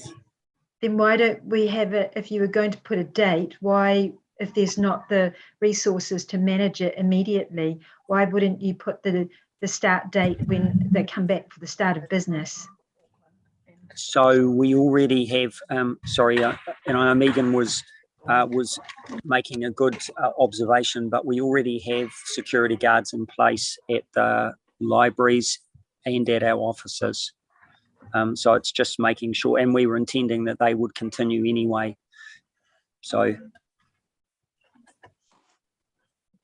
All right. Hang on, Councillor Patterson and thing. Galen, can you scribe up and relate? Oh, hang on. I just want to look at that review period time. Oh. No, that's not right. No. So it was, I understood, be reviewed every 6 months or when the traffic light system changes was what I understood the request was. Or it was felt by the 3 that have been nominated to look at the review I would suggest, Gavin, that we put in there that we actually, for whatever reason, whether things change or not change or anything, that we actually do have the three of us have a serious look at it at the beginning of February, the first week of February. We may change nothing, but it's just give confidence that we are rechecking. Yeah. It's just a check-in time. So can you include that in, Galen? That just means that we'll have to do it. I don't want to kick the can down the road. Yeah, I'd support that wholeheartedly, Alan. I think by then we'll know exactly what we're dealing with. And I hope we're not dealing with anything, to be honest. But So, Your Worship, I'm just wondering whether it might be worth adding, be reviewed at least every 6 months, noting that the above will be considered in February. Yeah, and Your Worship, maybe as required, because we've got a delegation. It should be just or as required, right? It could be. Yeah. I think just so I'd be happy with that. That's why I'm saying there's no point in reviewing it until the 1st of Feb. But from then on, it's a moving feast, and I just don't know where it's moving. Yeah, flexibility, review as required. That's. Is that better, Tony? Rightio, Galen's going to tidy that up while we go back up the top. Your Worship, the date for the hall committee's feedback? That could be ongoing. I think that is an ongoing. I think it's a difficult time of the year. I would say maybe by the time the three of us do a review at the beginning of Feb, we may have some feedback. Councillor Smith at Te Kauai will definitely have feedback back to us, so we can enact that at that point, if required. Yeah, and if they do confirm that, they'll just get on and do it anyway. And they, yeah. What I don't want to do is put a date in there, and we all know these hall committees don't meet very often, sometimes a lot of them. And I just don't want to put them under pressure, because it means if they're not meeting, the chances are the halls are not being overused either. Your Worship, I understand that, some don't meet all the time, but also in terms of clarity, one of the councillors talked about, when people want to use halls, and then we got a website to go to, it would be actually quite good to have some understanding of how often they can meet, even if it's digitally, to kind of get their feedback or initial feedback through Sam.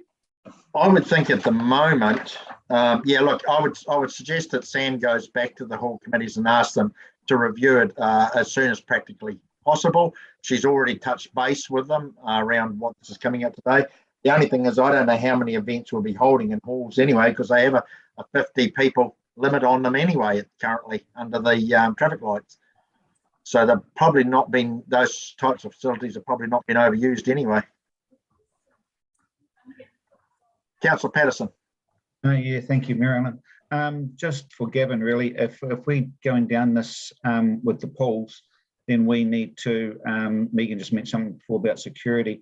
We need to make sure we would have security there, because we're creating this, and the staff that are down there from Belgravia are young people, very young people, and we're talking about security to protect our staff. We need to protect those people as well. So absolutely agree, Councillor Patterson. Yep. Yeah. And just the other thing is just a comment. I'm going to struggle with the voting on this, because I agree with a whole lot of it, but as a whole, I struggle with some of it. Councillor Beck.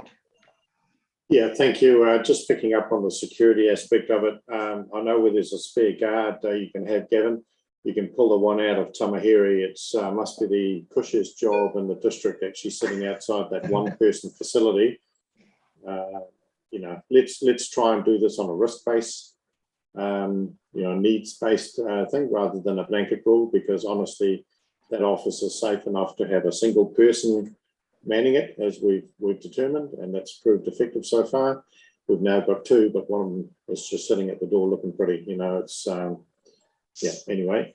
I'm just wondering under 6, Roman numeral 6, whether we could actually say what those 2 or 3 halls are, because otherwise we're going to get every hall committee wondering if they're one of them. rather than reading on to the next one. So let's not unduly alarm anyone who's not Ngārawahi, Huntly, or possibly Tuakau. And finally, just to Lynn's answer earlier in terms of the zero harm approach, that's point F. I wonder if there's some wording there that would comfortably fit with the reference to the traffic light, prevailing traffic light being the key driver of consideration for the criteria or the requirement we impose. I don't know whether you can use the traffic light, because as I said, when you actually read the traffic light, I get what you're saying, Councillor, and I thought you could use it too, but when you actually read it, it doesn't actually mitigate or change the risk status. All it does is refers to availability or to be able to support through the health system if something goes wrong. And that's what it's all predicated on, availability of health services. Nothing to do with risk. Am I right, Lynn? So through you, Your Worship, I guess just picking up on Councillor Beck's point, I'm just wondering if we sort of maybe change the words to saying something like the council notes that applications for outdoor community events taking place on council land parks will be subject to a COVID protection framework assessment. And maybe we just keep it broad and just say that we're applying the COVID protection framework to the assessment of the event, and that should hopefully give us enough room that as those requirements move and flex, then the process of assessment would move and flex. Would you be comfortable with that? We've got a thumb up. Yeah, I'd be supportive of that. Okay. Sorry, Lynn, that's on resolution F. Yeah, so I'm something like will be subject to assessment under the COVID protection framework. And I guess that would allow, therefore, that if, I don't know, the government decided to call it something different than the traffic light system or whatever, that we have enough flex. Because they have a tendency to adjust these things. Yeah. And are you comfortable with that, Sam? Yeah, I'm really happy with that. Thanks, Lynn. Right out. This is the very last speaker. That's Councillor Thompson. Thank you, Mayor Allen. Just with regard to going back up to my vaccine pass, the entry date, I think if we did from the 24th or from January when we come back, it's only 4 days between the 20th and the 24th. It allows us to get better comms out to our communities rather than doing what we're doing right now for the sake of it for those 4 days, when we can actually really be prepared, ensure that all those click and collect and the processes are all in place. Totally disagree. Gavin? Why not consistency with the 20th?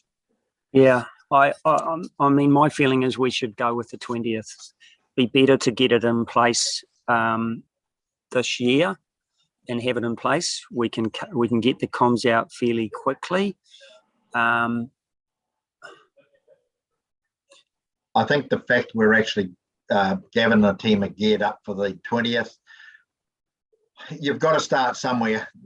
No date is a pleasant date to start with doing this sort of thing. But I think if you start on the 20th as has been planned, which is a week away. Yeah, December. Yeah, I think it's got plenty of time for people to adjust and do what they need to do. I mean, can I just say, Your Worship, it's not a major shift from where we are now. Instead of a security guard just checking for masks, they'll also be checking for vaccine passports as well. All right. Okay, so there it is. Has anybody else got anything else? Well, council run halls, Alan, as opposed to council managed halls. That was a question earlier about how to make it more clear to people. Council run or council managed halls? Well, there's two. There is council managed.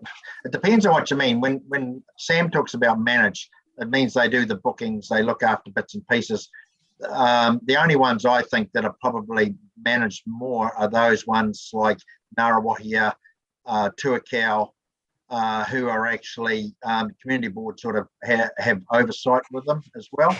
So I'm leaving it up to them to actually come back to us. Am I right, Sam? Am I wrong? I'm not sure that the community board in Ngarawahia, the councillors can probably correct me if I'm wrong, have any input into the Ngarawahia Hall, and I'm unsure about the Tuakau Hall.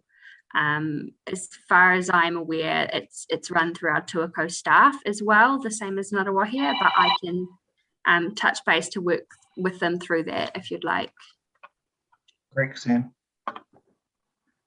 All right, so we'll touch base with them through that.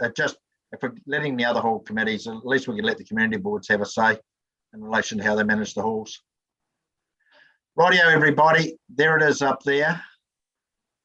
Worship on that, before you put it, we need a mover and a seconder. I realised that, Galen.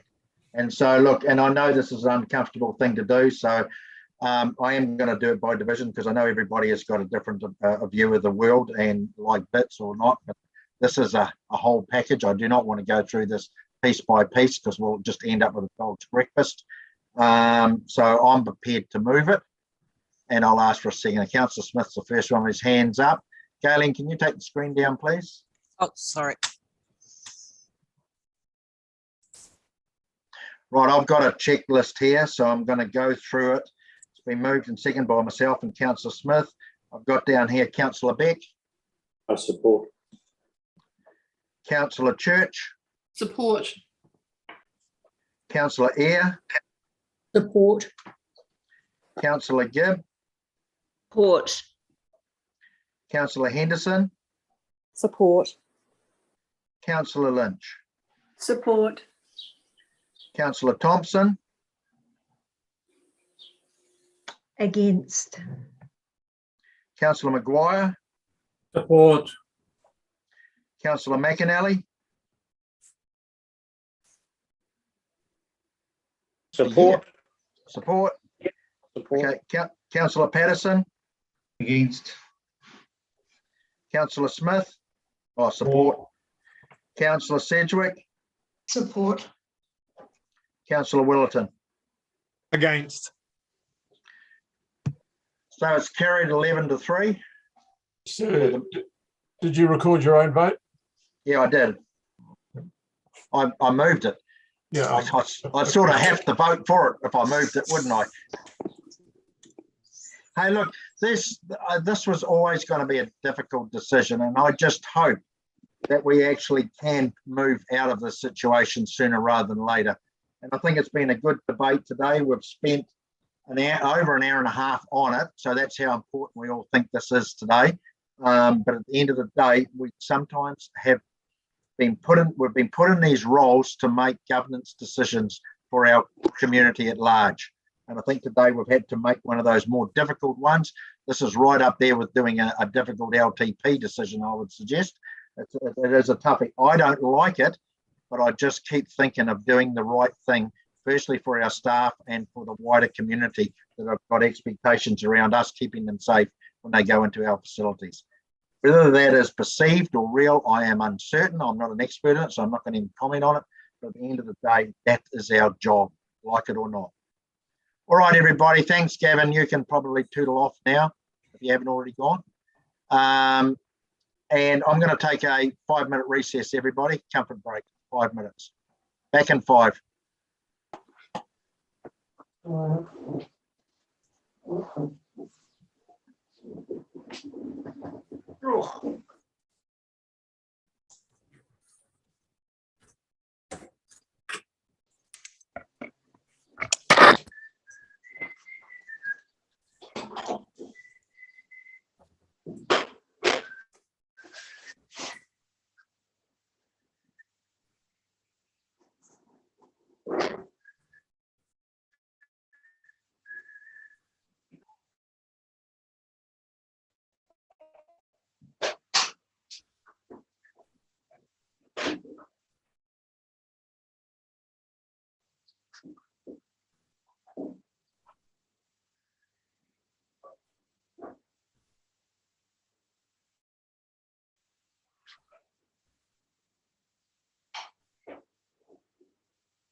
All right, is everybody back?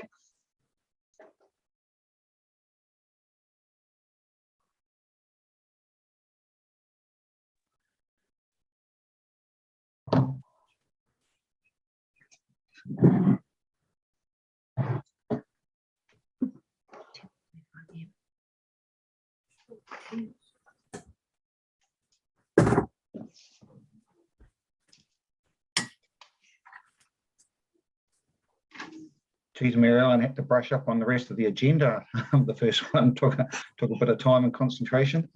Oh, look, these are the issues you need to take time on. You know, these are huge decisions, and they're decisions I hate making as well. But at the end of the day, we are charged with the responsibility of making that decision. And we're still live streaming, aren't we? Yeah. And I think the outcome where we ended up is far better than where we probably started, because we did talk out all the points. And as I said, I just hope we're not there any longer than we have to be. I don't see it as a long-term position, because if it is, it just means the country's gone to hell in the handcart.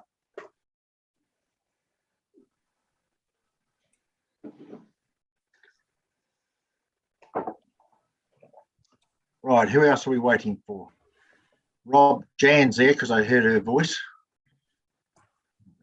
Councillor Smith must be getting back. He would have made his coffee. Councillor Maguire's back because he's come off volume. Councillor McAnally's having chocolate chips for morning tea.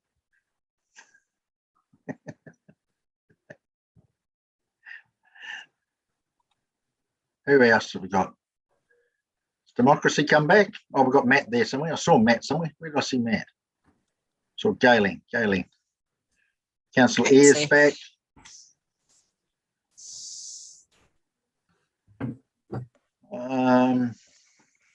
Only Councillor Smith and Councillor Maguire. Councillor Maguire's back. Yep. Councillor Cedric is back, even though she's taken herself off screen. Okay, I got Councillor Gibb there, yes. I was just people not drinking coffee. No, well, I'm drinking my coffee too while we do it. Putting the cat out and all those things you do when you have a break. So I'll resume this meeting and I'll go back to page 21, which is Stratton Finance recommendations, and I'll hand it over to Councillor Gibb. Yes, thanks, Your Worship. So the motion is recovery of the Pōkeno and Tuako water and wastewater service connection and authorisation fees. So moved. So moved. I have a second for Councillor Church. Is there no further discussion? I know we had a lot of discussion around this committee level. If there's none, I'll ask everybody to show our hands of all for it. Opposed? Carried. Thank you, Councillor. That's the only one you had, wasn't it? Yes. Right. Next agenda item. Sarah Harm, Lynn. Is Lynn here?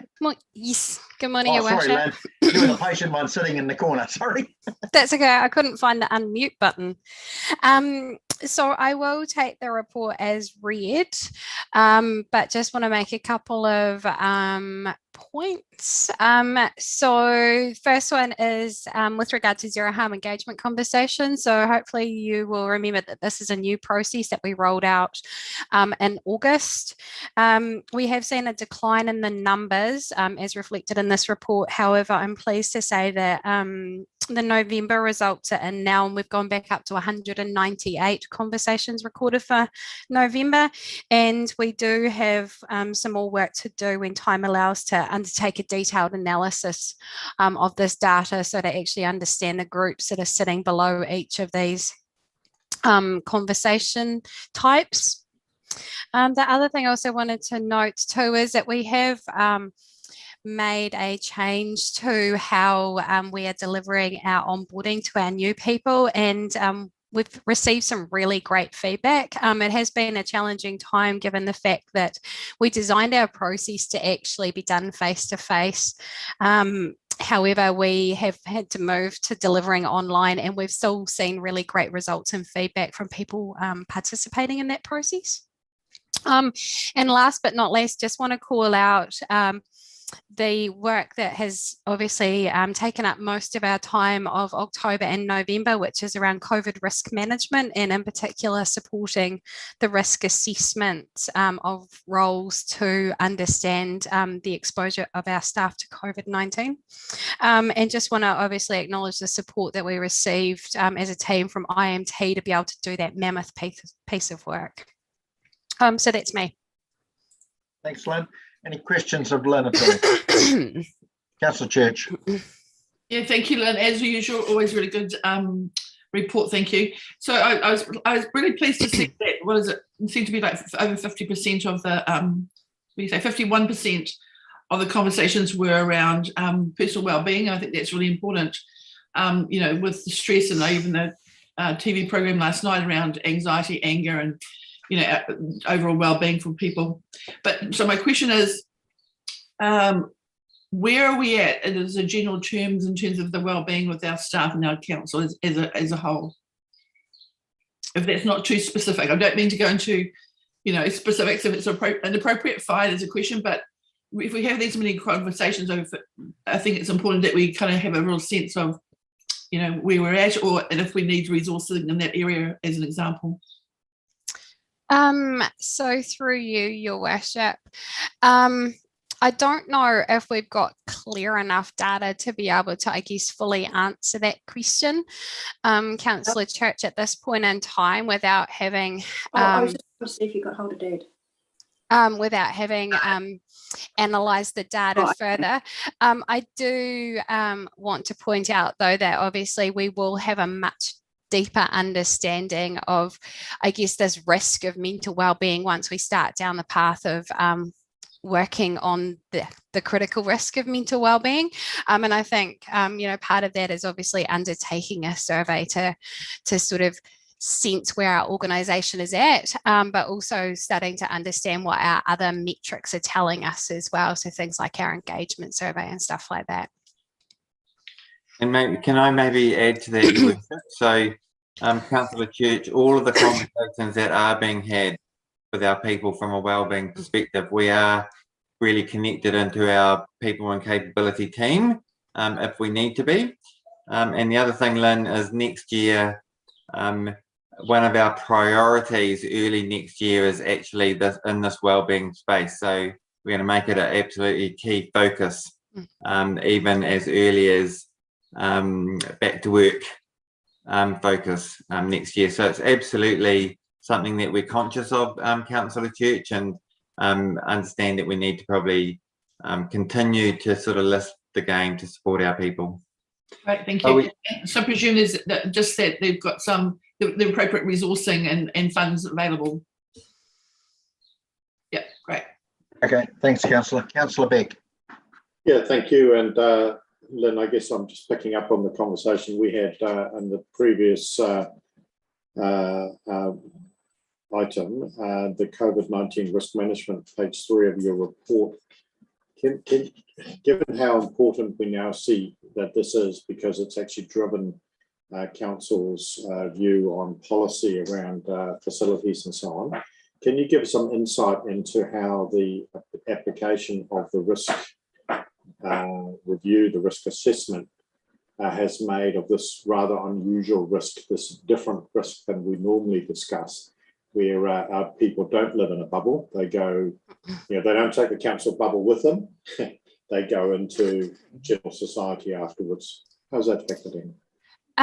So through you, Your Worship, when I talked about the COVID risk assessment, that was information that we then put into a report to ELT to inform their decision making, or to assist their decision making around staff vaccination requirements. So I think that's the first important thing to note. When we applied that risk assessment process, it was based on WorkSafe's guidance around understanding what risk factors exist based on the work that our people undertake in relation to their role. So in doing the risk assessments, we had to be quite clear with our people that it's not about them as individuals. I think that was one of the most important things we had to stress. It wasn't about them as individuals and what they did in their everyday lives and how that impacted their risk. It was about the role and understanding the nature of the work that the role performed to understand the risk exposure of that role. Does that answer your question, Councillor Beck? To some extent, what it does say is your focus was quite tight, and it was really focused around something that led in effect to the vaccination requirements for some of those front-facing roles, and through working through a process, then the rest of the working environment that council contains. So just careful we just have to be careful we don't use that to generalise to community facilities and other discussions such as we picked up in the last one, because I'm just seeing a slight blurring of the lines, but we'll undoubtedly come back to this again. Thank you. Thanks, Councillor. Councillor Sedgwick. Thank you. I believe Mr. Whittaker's answered this, but I want to be clear on the very good question raised by Councillor Church. I'm all for favours and in favour of surveys and conversations, but can you be sure that nothing is falling through the cracks as a result of those conversations? Is the appropriate assistance being provided at the time? So through you, Your Worship, that's a really great question, Councillor Sedgwick. And obviously, with the change of process, we're now able to do more, I believe, more detailed analysis of the conversations.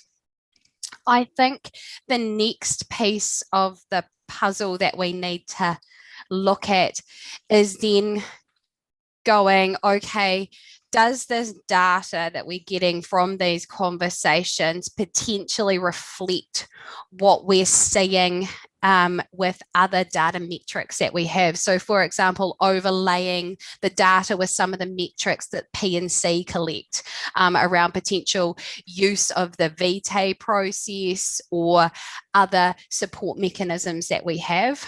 So I guess what I would be expecting to see is, so people don't fall through the cracks, is, for example, if somebody's having a conversation with their manager or their manager's having a conversation with them and they're talking about, you know, suggesting referral to VT or additional support, then we're seeing that that our VT numbers, obviously because it's confidential, VT numbers are supporting that.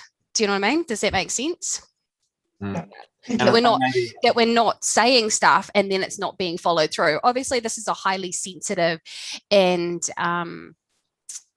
you know, an area where you want to tread with care in terms of confidentiality. But I guess looking at what the data is telling us and seeing whether those support mechanisms are being utilised. Thank you. That's a key point that I was meaning. Yeah. Tony, did you? Right.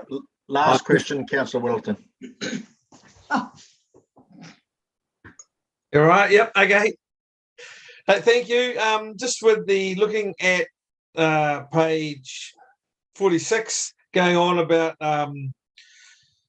what the injuries that people had, most of it is hitting objects and parts of the body. And I've spoken on this before. And I was just trying to scroll through and I couldn't actually get numbers, whether, like, if it's a low number, it's sometimes, even though it's a high percentage, it might actually be a low number of people that's having the injury. And if that's the case, it's a non-event. But if it is a high number, is there a commonality? Is it and that's probably where I'm coming from. Is it people just kicking things, not being aware? Is it a leg injury? Is it an arm brushing past something? And is there a way we can stop it from the information that's come through and what's happened? So through you, Your Worship, that's another really great question, Councillor Willerton. And it is a relatively low number.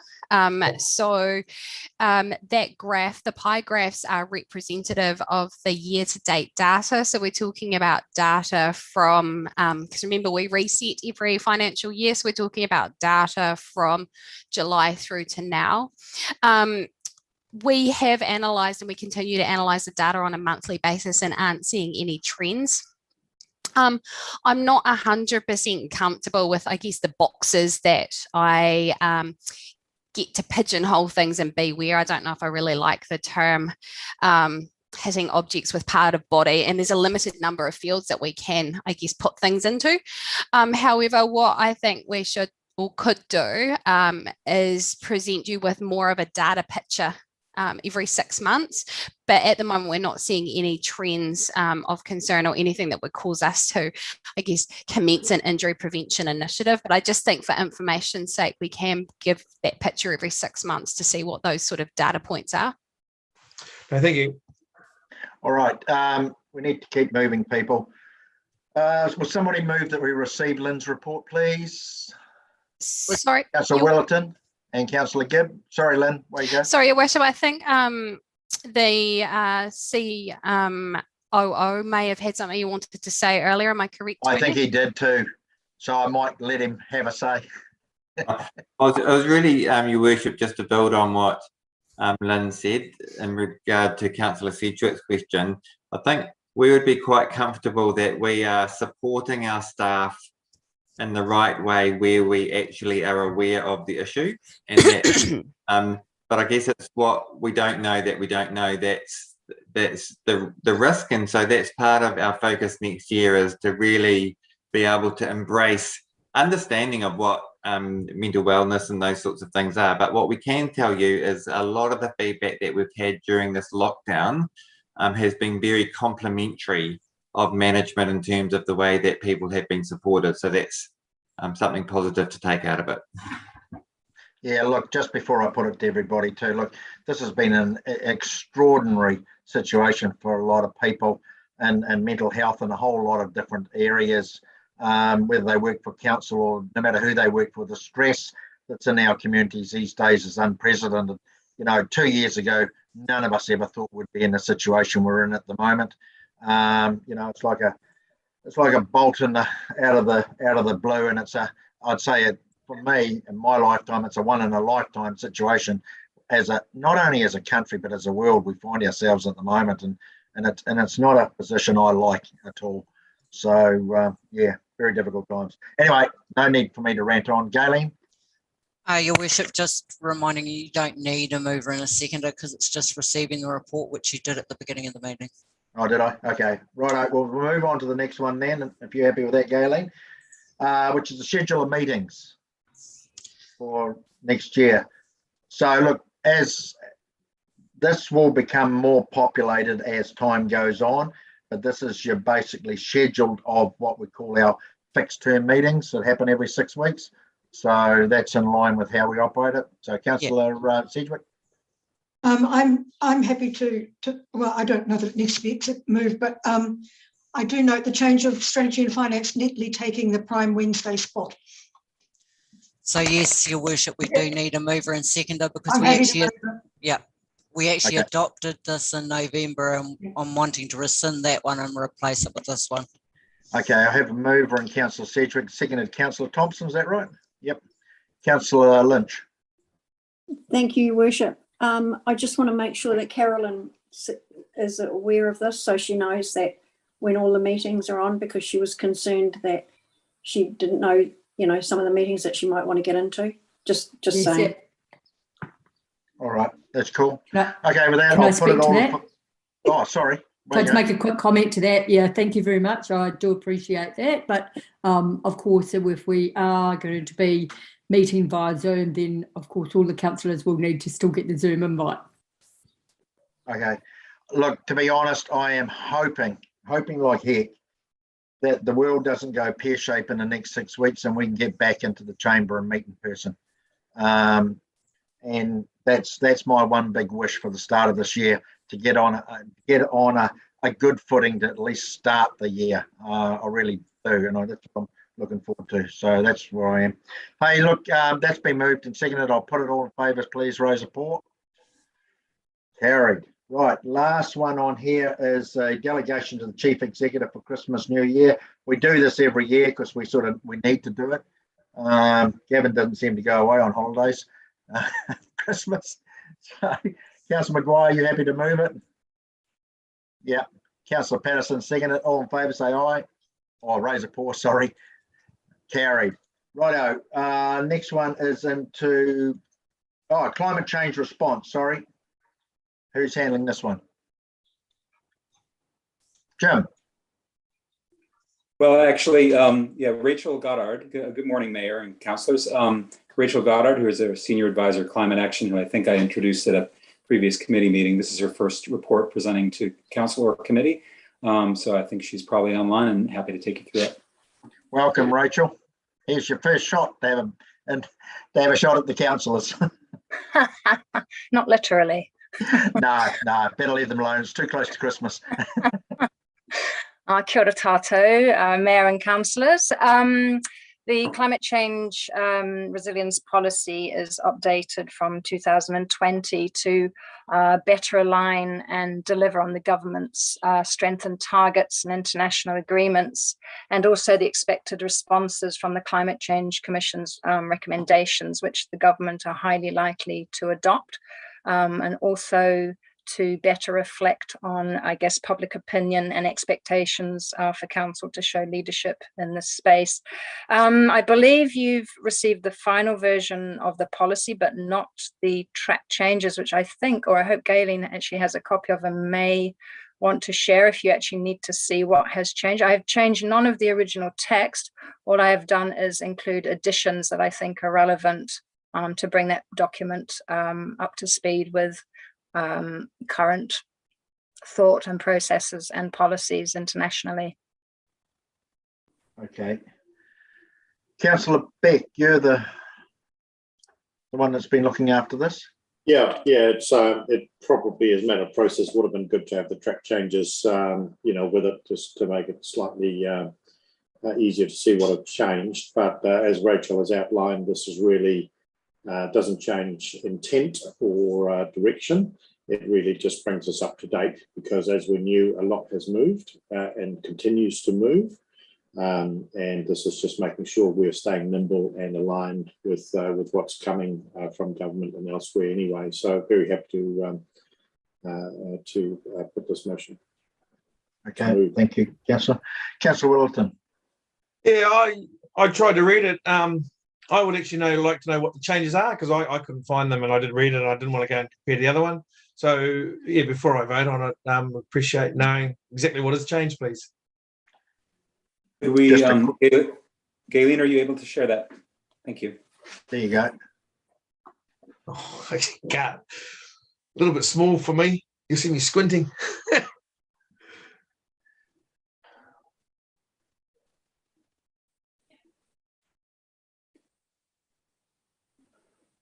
Yeah, so in the future, if we're able to, have this, normally it's there so we can read it. Yeah, be good. Yeah, if we were doing track changes like this, they're not minor, they're quite major paragraphs. We probably should have had it before the meeting, because I can see probably where Councillor Willerton's going to come from is factors. They haven't had a chance to read this properly and understand it and the contents. I think Rachel would be happy to take you through that. Sorry. Galen, could you just expand it width-wise so that people can see it properly? Unfortunately, some of us wear glasses, and even with glasses, it's hard to read. Just page width. Page width. Thank you.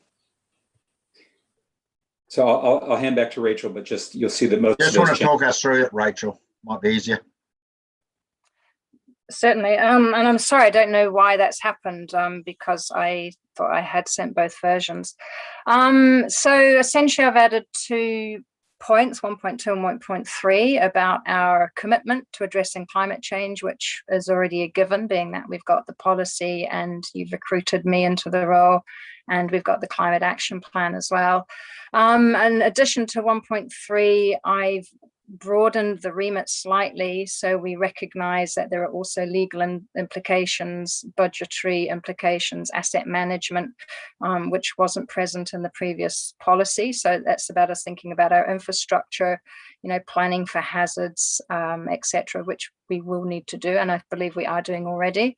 And then I additionally included a background around the IPCC report, which painted quite a bleak picture on climate change. It's worse than they thought. So it's just basically some background information there. There's no change to the policy, and also public opinion on climate change as well. So there's nothing particularly changed there. It's just information for your interest.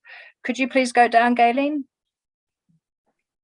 Added a couple more bullet points there about, I guess, my role as well as Target's role in getting clear reporting systems in place for tracking carbon emissions and benchmarking our emissions. We do that currently, and in the future, I think it will be anticipated that it will be mandated that we verify and track our emissions in a more robust manner. So I have included that. And the application of a climate lens across programs, policies and plans and decision making, which I suspect will be required in the future as well. So I guess I'm future proofing also with anticipated changes that are coming from government. Just updated some of the acts that have been revoked, and I don't really need to talk to those, and just go down. There's hardly any more changes, and just added a couple more councils in there. And a bit more text under 9.3. And essentially, I think that's about it, really. There's very little more. Okay. That's it. Yeah. All right. Is there any questions? If there's no questions, Councillor Church. Yeah, I just, because I know it's noted earlier on, Rachel, but in the track changes that you did at the beginning, I just think because we're just still in the mess of district plan, that should be perhaps highlighted, because you've highlighted other, if you go back to the read, I don't need to do it, but from what I remember and what you've changed, it doesn't really highlight the district plan. It does later on, and it talks about it being a document to refer to. But I think the introduction, we should highlight that because it's such a big overall plan. Mm-hmm. That's all. All right.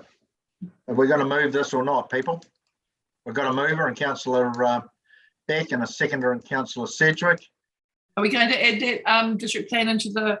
Well, I'm a bit coy about the district plan because the issue is that district plan is an RMA document, and unless you can't just add in it what you think you want to add into it. Because what worries me when you start having add-ons, what ends up on my desk is why are we giving effect to this when it's not part of the RMA? And that's what happens to me. So I end up being the piggy in the middle of some of the stuff sometimes. So, Rachel, have you got a view on that? I hate to put you on the spot. Well, being that I'm relatively just new, add-ons. I have read the long-term plan, and climate change is quite obvious, and that document is not so obvious. Yeah, that's the long-term plan. We're talking about the RMA here. I know. It is covered in the long-term plan. It's not very well covered in the district plan. I'm not even sure climate change is hardly mentioned in the district plan, but it's certainly apparent in the long-term plan. Yeah. What I don't want is I don't want consent planners actually starting to apply a policy of ours, which is actually not part of the RMA process. And I don't think that's fair to do that to our people. If it hasn't been consulted on, it shouldn't be dealt with in that way. Yeah, I understand that, Your Worship. And I guess it's just more like, because the introductions and background are quite open, that our commitment, I just didn't feel like the beginning of the introduction gave us a more of a framework of that affordability, I guess. So whether it's long-term plan or district plan, I mean, I'm not a planner, but yeah, we want to be able to do these things and absolutely progress them, but within those frameworks, just as if we're going to change the introduction, I just think the tone of it should be a lot more strongly linked to, it could be just a long-term plan, for example. And that is where it sits with the long-term plan. Yeah, I don't have a problem with that. Yeah, I guess it's because it's kind of like we're changing the background, which is at the beginning of this policy, which sets the framework of how we interpret the whole policy. And although these things are key to New Zealand and the world, etc., it has to be also done in a practical way, which we need to do within that budgetary constraints. And I don't see that as part of that introduction. So I guess that's where I'm coming from in terms of just trying to flag that introduction a little bit more. Okay. Through you, Your Worship. So, Councillor Church, so you're saying that you don't think it's sufficiently mentioned in 1.3. So in 1.3, it does actually refer to sort of embedding in plans, policies, etc. And then in 9.3 is a policy directive is specifically included there. Yeah, and I guess because yeah, that's right. I mean, I guess because it's at the beginning and that's where the track changes have changed. And so just quickly scanning through what's already put in, it's referenced later on, sure, in terms of a document and with 9.3, but early on in terms of what's been changed in the track changes, I don't think at the beginning. And it may not be the district plan because hey, I'm not a planner, but I just think that we need to make sure that what we do is also highlighted within that financial framework. Yeah, so I think it's probably contemplated to be covered by 1.3 with the plans. Yeah. Through you, Your Worship. I very strong. I'm going to go to Jim. Through you, Your Worship. I understand the district plan is part of the suite of policies and plans that allow us, for example, to deal with natural hazards around the adaptation side. We're very constrained under the RMA, though, in terms of dealing with emissions at the moment, which is not to say that it shouldn't be in this policy. It is, but I worry that if we beef up or go into further detail in the introduction or background, that we're signaling that out. Yeah. The district plan is a key document when there are a number of key documents. So I'd prefer, my advice would be to keep the references general as they are. Yeah, and that's where I'm coming from, because that worries me when you start pinpointing the particular plans. So yeah. Yeah. All right. Sorry, Your Worship. okay, I understand about the specific plans. I guess I still don't think that introduction and back, particularly even in 1.3, we're actually putting our policy and how we're going to make decisions going forward within a financial framework, as an example. Maybe that's where I'm coming from. I mean, it's really about budgetary and indemnity, but I don't think that's actually, because this will come up, right? Every time we make it in theory, a decision in a lot of ways, and infrastructure will come up in terms of how is this impacted by infrastructure? Do we take this decision about a bridge or a road because of the implications? So I think this is going to come up more and more often, and it should as part of our normal decision making in council. But I think we also need to be reminded of the aspirations and where we're going and how fast, but also that affordability. So I see that's kind of like indemnity and budgetary, but I don't think it's very strong. So I think we want a bit of a balance in there. But hey, if everyone else is happy, I've flagged it. All right, no, duly noted. All right, I have a mover and a seconder, and Councillor Beck and Sedgwick, I think it was. I'm going to put it all in favour. Please raise a paw. Opposed? Carried. Thank you, everybody. We must keep moving, and our next one is the Port Waikato Adaptive Management Plan. I think, Tony, you're dealing with that, aren't you? No, Jim. Your worship. Good morning again. Look, I'll take the report as read in terms of knowing that you're under time pressure. It is largely a FYI information report in terms of where the project is up to. We did have a report to council in May where we talked about the design of the project and the way that agreed way forward with the community. And so this is a more recent update that we've got to, I suppose, some challenging parts of the discussion where it would be helpful to have council confirm that our staff interpretation of council policy is correct, i.e. that we should not fund protection works in front of private property, and also given our policy around managed retreat of the public assets at Sunset Beach, that we would also confirm that. And that said, we're happy to continue, if the council permits, to provide advice, not just from on the planning side, but also on the funding side in terms of external funding. And the second main point being around the local area blueprint process, which has started in that community, giving us an opportunity to temporarily pause the longer term planning aspect of this particular project, but resume that in a few months once the blueprint's in place. That could have benefits to both. Happy to take questions. Thanks, Jim. Is there any questions, anybody? Councillor Eyre. Oh, thank you, Your Worship. No, just more of a comment.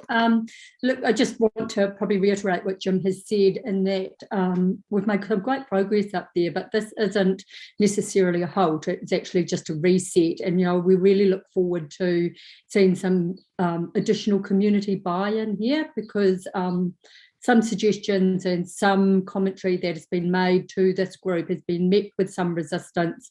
So we look forward to engaging the wider community in the blueprint process.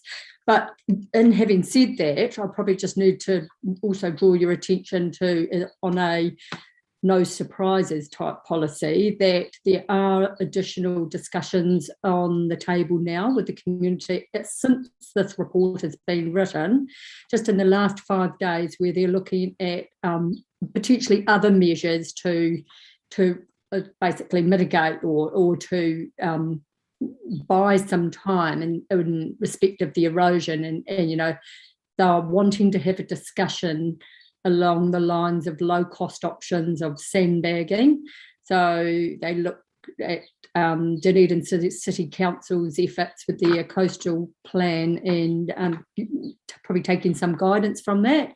So going forward over the next couple of weeks, we will be engaging in those discussions with them as well. But we have been clear with the community that the general rates aren't to be spent on the protection of private property, and that actually by and large has been accepted. But once again, I thank the staff for the work they're doing up there. All right, thanks. So you're happy to move it? Yeah, okay, moved. Any further discussion? If not, could I have a seconder, please? Councillor Thompson, all in favour, raise a paw. Carried, thank you. Right, Flick. What are we into now? The Hukanui Golf Club loan. Do you want to talk to this, Tony, Alison, or Alison? Your Worship, Alison will speak to this. Right, through you, Your Worship. So this is a request for a community loan. At the moment, we have 2 other community loans that expire in June 2022. This would replace in value around the same as what we have on our books now. Just to let you know, this is slightly different. We don't own the asset, we own the land. So they're requesting a loan of $28,000. That's just under half of the cost, the entire cost of the project. The golf club have fundraised and found money to fund the majority of the project, which has been pleasing to see. And although the attachment requests a $40,000 loan, they did get $12,000 approved from Well Energy Trust. The other thing to note is that in practice, we don't actually require security because, as I said, most of those loans that we've provided in the past are for our own facilities. In this situation, they're also not going to be providing security. So that is something that's different and something that the council needs to consider. However, they've done a great job of fundraising. They've done a great job of getting their financials in a good state, and they do have an ex, or it might be current, CFO as their treasurer. So we're comfortable that they do have the financial acumen to be managing this. We've checked off what the repayments would be like with the treasurer, and they are comfortable that we were to bring this option to you for your consideration today. The other thing to note is that I have mentioned council's own debt capacity. When we provide a community loan, it is actually an asset to council. That debt capacity is just a consideration in terms of cash flow. So in the outer years, we just need to be perhaps mindful, and it might be something that we look at through our treasury risk management policy, whether you want to set a ceiling in terms of how many community loans you would like to have on your books. Other than that, happy to take paper as read. Thanks, Alison. So look, I'll just give you a bit of parameter around this. So this came in front of those of us who are on the discretionary funding, and they were requesting, I think at that stage, about $13,000. And of course, we didn't have capacity to give that amount of money over in one hit. So I agreed to go out and meet with them on site, which I duly did go and meet with the club hierarchy. And I suggested, and as Alison said, they've spent a lot of money already. They're doing a grand job, but they just needed more money. So I said, we could look at a community loan. So they did the paperwork, sent it through to me, which I forwarded on to Tony and Alison. Alison's been working with them ever since and worked it out. So this is no different than we did with both the Ngaruawahia Golf Club, because these clubs don't own the grounds, we own the grounds, so it's around supporting them with a community loan. They can't go to a bank and borrow this money because they have no security. So I think this is a good outcome for them. Councillor Beck. Yeah, thank you. So Alison, just to clarify, the more we lend, the more we can borrow. Is that what you said? If we have a community asset when we've got anyway, I'm being tongue in cheek. I'm happy to move. Thanks, Councillor. Councillor Willerton. Yeah, I was happy to move it, but I'm certainly happy to second it. The club's very proactive, looking for ways of getting other income in. The club's growing. It's a very positive situation. So, yeah, I'm very confident they can pay it back. Councillor Church. Yeah, thank you, Your Worship. I am in support of this. I would have liked to have seen personally their financials, particularly as they've had a turnaround, and I was quite disappointed not to be able to understand what that turnaround means, and particularly when there's words like the being able to come into, I think, the black, right? Was that $1 or $500? And also, and when I take that into context of 260 members times a reasonable membership fee that they charge. So I get the culture, that's why I am supporting it, the efforts. I love it then when organisations like this do turn themselves around, and it takes an extreme amount of volunteer time, so that's why I'm supportive. But at 260 members on a 9-hole golf course with reasonable fees, so I get that it's a community facility, but I also would have liked to have seen that cash flow forward, and I'm sure you've set the financials, but actually this is quite light in terms of a report personally, in terms of cash flow forward, because I have a lot to do with the Only Ferry Golf Course, as an example, through my husband. So I get that they struggle a lot, and I'd like to have seen a bit more around that, or else perhaps Alison, some acumen from our end and council to support them with how to navigate that forward, even if they've got some really good volunteers in place. Yes, so through you, Your Worship, the reason why we didn't attach the financials is due to commercial sensitivity. So it was either have this considered in the public arena or put it into public excluded. We did miss the closing date for the agenda, so it was a bit of a scramble to get a report together.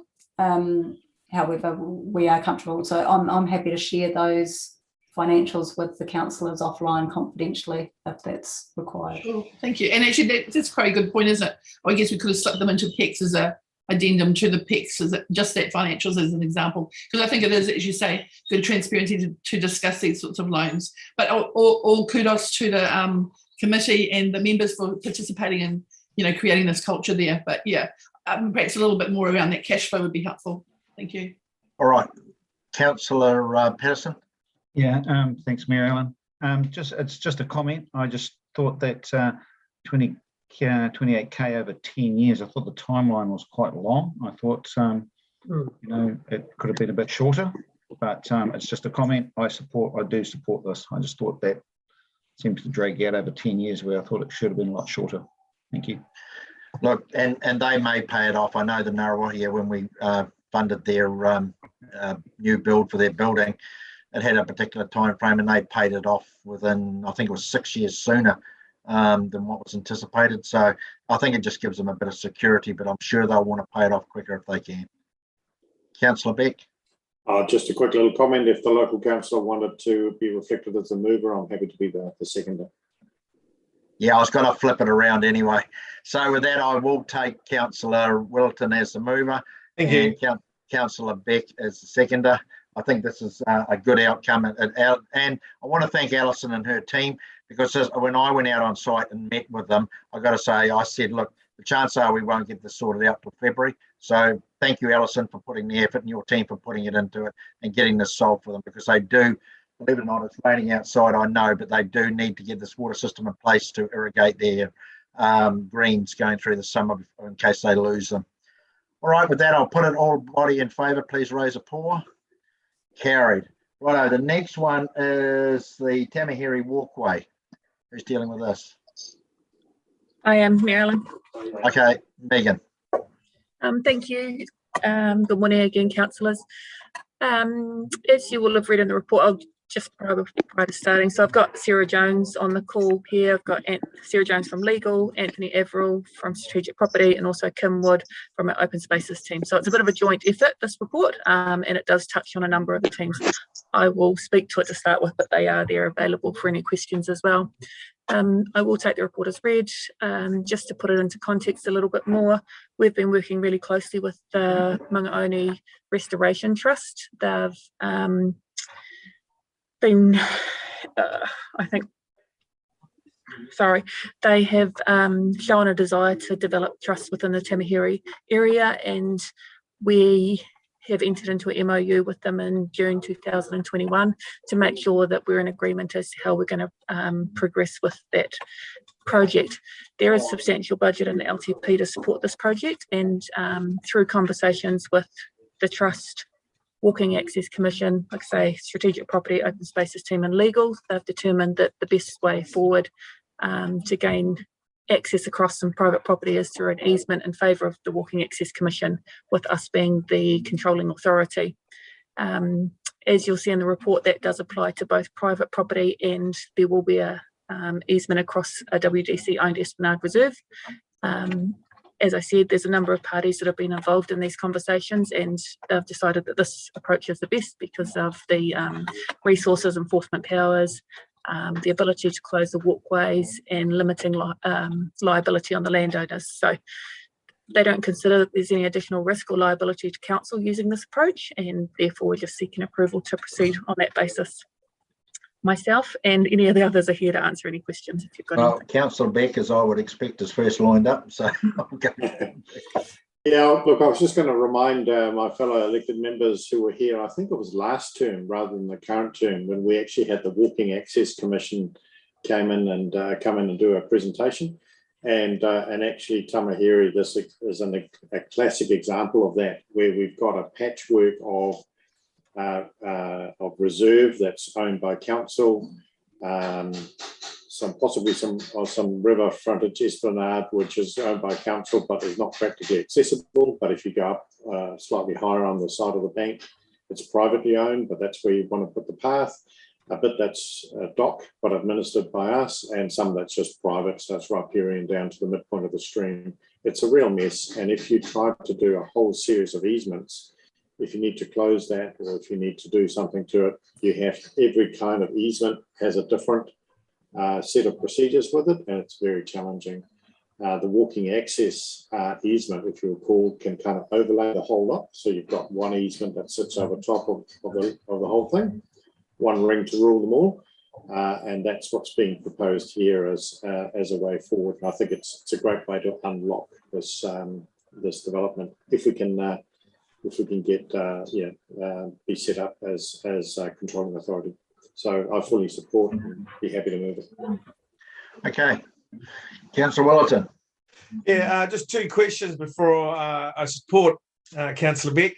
Is it a forced easement, or are the people that's probably going on, are they happy with it?